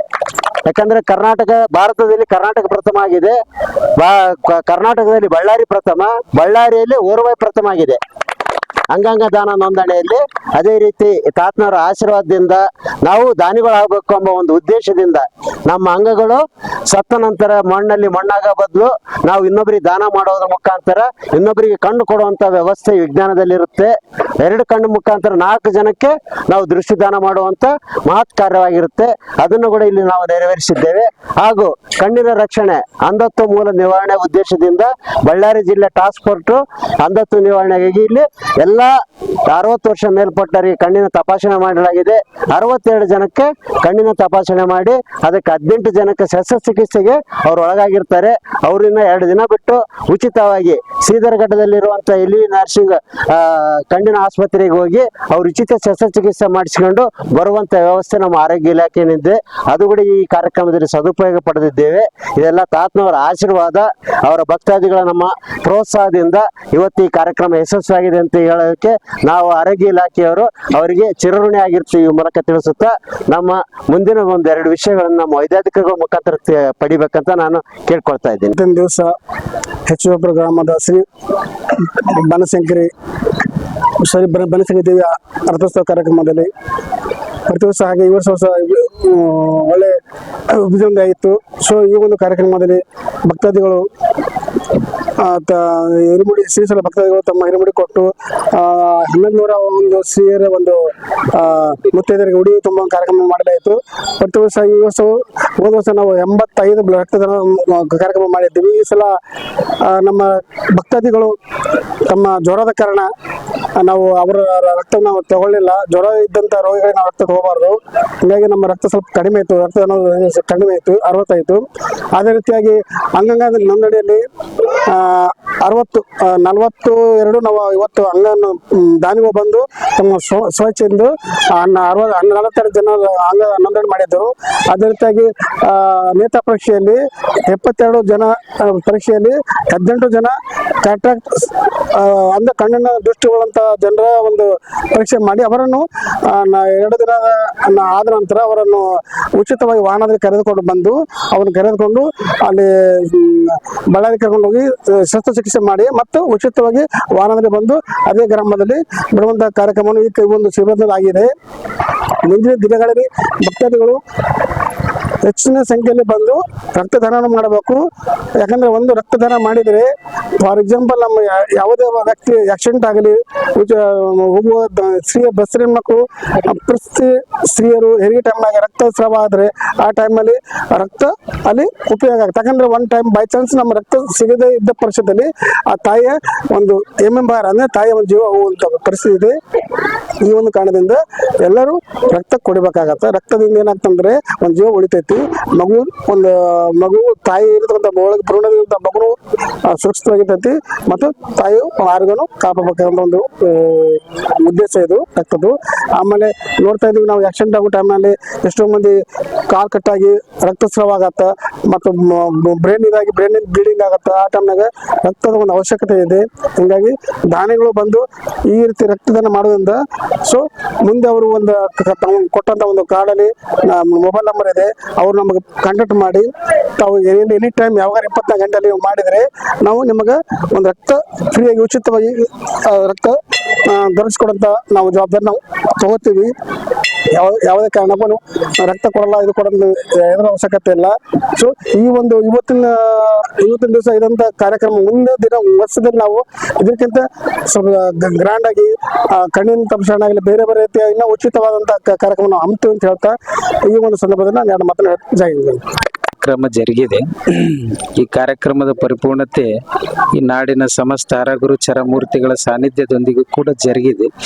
ಈ 1111 ಮಂದಿ ಉಡಿ ತುಂಬುವ ಕಾರ್ಯಕ್ರಮ ಮುತ್ತೈದವರಿಗೆ, ಅದಾದ ನಂತರ ಶಿವಮಾಲೆಧಾರಿಗಳ ಇರುಮುಡಿ ಕಾರ್ಯಕ್ರಮ, ಇವೆಲ್ಲ ಪರೋಪ ಪ್ರತ್ಯಕ್ಷ ಪರಿಸಾಕ್ಷಿಯಾಗಿ ಕೂಡ ನಾವು ಕಾಣಬೇಕಂತಂದ್ರೆ ಬ್ಲಡ್ ಡೊನೇಟ್ಗಿಂತ ನಾವು ಕಂಡಿದ್ದೆ. ಇದನ್ನು ಕಾಣೋ ಕ್ರಿಯೆ ಹೆಂಗಿತ್ತಂತಂದ್ರೆ ಮಿಗಿಲಿಗೆ ಹೊಂದು ಬೇಕು ಹುಮ್ಮರಿಸು, ಭಕ್ತಿಗೆ ಬೇಕು ಒಂದು ತಪಸ್ಸಣೆ ಅಂತ ಹೇಳ್ತಾರೆ ಹಿರಿಯರು. ಅಂತ ತಪಸ್ಸಣೆಯ ಕ್ರಿಯೆ ನಾವಿವತ್ತು ಪಡೆದೀವಿ. ಅದಕ್ಕೆ ಈ ಮುಂದಿನ ಸರಿತಿ ಕೂಡಗಿನ್ನು ಇನ್ನೂ ಹೆಚ್ಚೆಚ್ಚಿಗೂ ಕೂಡ ನಮ್ಮ ವೈದ್ಯರು ಕೂಡ ನಮ್ಮ ಭಾಗದ ಜನರಿಗೂ ರೈತರಿಗೂ ಕೂಡ ಗರ್ಭಿಣಿಯರಿಗಾಗಲಿ ಮುಂದಾದ ಕ್ರಿಯೆಗಳನ್ನು ಕೂಡ ತಾವು ಎಚ್ಚರಿಕೆ ತಗೊಂಡು ಇದು ಪರಿಪೂರ್ಣತೆಯನ್ನು ಮಾಡ್ತಾರೆ. ನಮಗೆ ಬಹಳ ಖುಷಿ ವಿಷಯ ಏನಂತಂದ್ರೆ ಈ ಅಂಗಾಂಗಗಳನ್ನು ದಾನ ಮಾಡೋಂಥ ಕ್ರಿಯೆ ದಾನಿಗಳು ಕೂಡ ಈ ಭಕ್ತಿಯಿಂದ ಮುಟ್ಟುತ್ತಾರೆ ಅನ್ನೋಕೆ ನನಗೆ ಬಹಳ ಖುಷಿ ಆಗೈತೆ. ಅದಕ್ಕೆ ಅವ್ರ ಪ್ರೇರಣೆ ಅವರ ಮುಕ್ತಿ ಸಾಕ್ಷಿ ಅನ್ನೋಕ್ಕೂ ಕೂಡ ವೈದ್ಯರು ಹೇಳಿದ್ದಾರೆ. ಈಗ ಹಂಗೆ ಕೂಡಗೇನು ಎಲ್ಲೋ ಬಿದ್ದ ವ್ಯಕ್ತಿಗೆ ಬ್ಲಡ್ ಹೋದ ಕೂಡಲೇ ಕೊಡಂತ ಕ್ರಿಯೆ ಜೀವ ಉಳಿಸಂತ ಒಬ್ಬ ಪರಿಪೂರ್ಣತೆ ಸಾಮಾನ್ಯ ಮನುಷ್ಯ ಆಗಂಗಿಲ್ಲ. ಆದ್ರೆ ಅದು ಪೂರ್ಣತವಾಗಿ ಮುಂಚೆನೆ ನಾವು ಇದನ್ನು ಕೊಟ್ಟ ಮೇಲೆ ಎಷ್ಟೋ ಜನರಿಗೆ ಒಂದು ಸಹಾಯ ಆಗುತ್ತೆ ಅನ್ನೋ ಕ್ರಿಯೆ ಕೂಡ ಇದು ಸಾಕ್ಷಿಯಾಗಿ ವೈದ್ಯರು ತಿಳಿಸ್ಯಾರ. ಇದು ನಿಮ್ಮೆಲ್ಲರಿಗೂ ಕೂಡ ಎಚ್ಚರಿಕೆ ಆಗಂತದ್ದು. ಅದಕ್ಕೆ ಮುಂದಿನ ಸರ್ತಿ ಕೂಡಗಿನ ವೈದ್ಯರಿಗೆ ಹೇಳೋದು ಏನಂತಂದ್ರೆ ಎಲ್ಲಲ್ಲಿ ಕೂಡ ಇದನ್ನು ಪ್ರಚಾರದ ಮೂಲಕಾಗಿ ಇನ್ನೊಂದಕ್ಕಾಗ್ಲಿ ಸಾಕ್ಷಿಯಾಗಿ ಭಕ್ತರಿಗೆ ಬಯಸಂತ ಕ್ರಿಯೆಗಳನ್ನು ನಿಮ್ಮ ವೈದ್ಯಾಧರ ಕಡೆಯಿಂದ ಇನ್ನೂ ಸಿಗಲಿ. ಇನ್ನೂ ಈ ಕೃಷಿ ಋಷಿಗಳಿಂದ ಬಂದಿರತಕ್ಕಂಥ ನಮ್ಮ ರೈತರ ಜನರಿಗೂ ಕೂಡ ನಿಮ್ಮ ಅವಶ್ಯ ಇದೆ. ಈ ವೈದ್ಯರಿದ್ರೇನೆ ಜೀವನ, ಶಿಕ್ಷಕರಿದ್ರೇನೆ ಪ್ರೇರಣೆ, ಹಕ್ಕು ಇದ್ರೇನೆ ಬದುಕು. ಇವು ಮೂರು ಇದ್ರೇನೆ ಈ ಭೂಮಿ ಮೇಲೆ ಇರ್ತಕ್ಕಂಥ ಬುದ್ಧಿಯ ಗುಣ. ಆ ಗುಣ ನಿಮಗೆಲ್ಲ ಸಿಗಲಿ ಅಂತ ಹೇಳ್ತಾ ದೇವಿ ಕೃಪಾ ಎಲ್ಲರ ಅನುಗ್ರಹ ಆಶೀರ್ವಾದ ನಿಮ್ಮೆಲ್ಲರಿಗೂ ಇರ್ಲಿ ಅಂತ ಹೇಳ್ತಾ ಶುಭವಾಗ್ಲಿ ಅಂತ ತಿಳಿಸ್ತೀನಿ. ತಾತನವರಿಗೆ ನನ್ನ ಹೃತ್ಪೂರ್ವಕವಾದ ವಂದನೆಗಳು. ಏನ್ ಹೇಳಕ್ ಇಷ್ಟಪಡ್ತೀನಿ ಅಂದ್ರೆ ನಾವ್ ಏನ್ ಹೇಳಿದ್ರು ಕೂಡ ಕಡಿಮೆ ತಾತನವ್ರ ಬಗ್ಗೆ. ಈ ಒಂದು ಮಠ ಅಂತಂದ್ರೆ ಇಲ್ಲಿ ಬರೇ ಒಂದು ದೇವ್ರ ಸೇವೆ ಅಥವಾ ಒಂದು ಭಕ್ತಿ ಒಂದೇ ಇಲ್ಲ. ಈ ಮಠದಲ್ಲಿ ಬರೀ ಭಕ್ತಿ ಒಂದೇ ಇಲ್ಲ, ಇಲ್ಲಿ ಜ್ಞಾನದ ಒಂದು ಸವಲತ್ತುಗಳು ಇದೆ. ಆಮೇಲೆ ಎಷ್ಟೋ ಬಡ ಮಕ್ಕಳಿಗೆ ಇಲ್ಲಿ ನನ್ನ ಕಣ್ಣಾರ ನೋಡಿರೋದು, ಅವರಿಗೆ ತಂದೆ ತಾಯಿಗಳಿಗೆ ಓದ್ಸಕ್ಕೆ ಒಂದು ಯಾವುದೇ ರೀತಿಯ ಅನುಕೂಲ ಇಲ್ಲದೆ ಇರ್ತಕ್ಕಂಥ ಮಕ್ಕಳು ಕೂಡ ಊಟ ಬಟ್ಟೆ ಎಲ್ಲ ಕೊಟ್ಟು ಒಂದು ಜ್ಞಾನದ ಒಂದು ಅರಿವನ್ನು ಕೊಟ್ಟು ಮಕ್ಕಳಿಗೆ ಒಂದು ದಾರಿನ ತೋರಿಸ್ತಾ ಇದ್ದಾರೆ. ಇದು ಒಂದು ತುಂಬಾ ಹೇಳಕ್ ಆಗದೆ ಇರೋಂಥ ಖುಷಿ ವಿಚಾರ ಅಂದ್ರೆ ಇದು. ಪಾಪ ಎಷ್ಟೋ ಜನ ಬಡವರು ಇರ್ತಾರೆ, ಅವ್ರಿಗೆ ನಾವು ಕಲಿಸ್ಬೇಕು ಅಂತ ಏನೋ ಒಂದು ಖುಷಿ ಇರುತ್ತೆ ಅವ್ರಿಗೆ. ಬಟ್ ಒಂದು ಆರ್ಥಿಕವಾಗಿ ಅವ್ರು ಅಷ್ಟು ಚೆನ್ನಾಗಿರಲ್ಲ ಮನೆ ಕಡೆಯಿಂದ. ಆದ್ರೆ ಈ ತಾತನವ್ರ ಅಂತ ಮಕ್ಕಳನ್ನೆಲ್ಲ ಮತ್ತೆ ಓದ್ಸಕ್ಕೆ ಒಂದು ಧೈರ್ಯ ತುಂಬಿ ತಮ್ಮ ಹತ್ರನೇ ಇಟ್ಕೊಂಡು ಇದು ಕಲಿಸ್ತಾ ಇದ್ದಾರೆ. ಆಮೇಲೆ ಎಷ್ಟೋ ಜನ ಮುತ್ತೈದೆಯರು ಒಂದು ಅನಾನುಕೂಲಗಳಿಂದ ಏನೋ ಒಂದು ಮಠದಲ್ಲಿ ನಮ್ದೇ ಅದೊಂದು ಏನೋ ಉಡಿ ತುಂಬಬೇಕು ಅನ್ನೋದೊಂದು ಏನೋ ಒಂದು ಫೀಲಿಂಗ್ ಇರುತ್ತೆ. ಬಟ್ ಆ ತಾತನವ್ರ ಕಡೆಯಿಂದ ಅದು ಕೂಡ ನೆರವೇರುತ್ತೆ. ಆಮೇಲೆ ಇವರು ನಮ್ಮ ಹೆಲ್ತ್ ಡಿಪಾರ್ಟ್ಮೆಂಟ್ ಕಡೆಯಿಂದ ಏನೇನು ಸೌಲಭ್ಯಗಳಿದಾವೋ ಇವರು ಮಠದ ಕಡೆಯಿಂದ ನಮಗೂ ಒಂದು ಅವಕಾಶ ಸಿಕ್ಕಂಗೆ ಒಂದು ರಕ್ತದಾನ ಶಿಬಿರ ಆಗಿರ್ಬೋದು ಅಥವಾ ಕಣ್ಣು ದಾನಿಗಳ ಯಾರಾದ್ರೂ ಇದ್ರಿಗೆ ಈ ಮಠದಲ್ಲಿ ಒಂದು ಭಕ್ತಿ ವಿಚಾರವಾಗಿ ಬಂದಿರ್ತಾರೆ. ಈ ಒಂದು ಸಮಾರಂಭದಲ್ಲಿ ನೋಡ್ಬಿಟ್ಟು ತಾತನವ್ರ ಅವ್ರು ಇದ್ರಗುಂದಾನೆ ಕೊಡೋಣ ಬಿಡಪ್ಪ ನಾವು ಮಠದಲ್ಲಿ ಕೊಟ್ಟಿದ್ವಿ ಅನ್ನೋ ಏನೋ ಒಂದು ಖುಷಿ ಇರುತ್ತೆ ಅವರಿಗೆ. ಆಮೇಲೆ ನಮ್ಮ ಹೆಲ್ತ್ ಡಿಪಾರ್ಟ್ಮೆಂಟ್ ಕಡೆಯಿಂದ ಗರ್ಭಿಣಿ ಬಾಣಂತಿಯರಿಗೆ ಒಂದು ಪ್ರತಿಯೊಂದು ಸೌಲಭ್ಯಗಳು ಕೂಡ ಇರುತ್ತೆ. ನಮ್ಮ ಕೈಲಾದಷ್ಟು ನಾವು ಶಕ್ತಿ ಮೀರಿ ಪ್ರಯತ್ನ ಮಾಡ್ತೀವಿ ನಾವು ಅವ್ರಿಗೆ ಆರೋಗ್ಯ ಸೌಲಭ್ಯಗಳನ್ನು ಒದಗಿಸೋದಕ್ಕೆ. ಈ ಮೂಲಕ ಹೇಳಕ್ ನಾನು ಇಷ್ಟಪಡ್ತೀನಿ ಸರ್.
ಕೊಟ್ಬಿಡ್ತಾನೆ ಯಾರಿಗೆ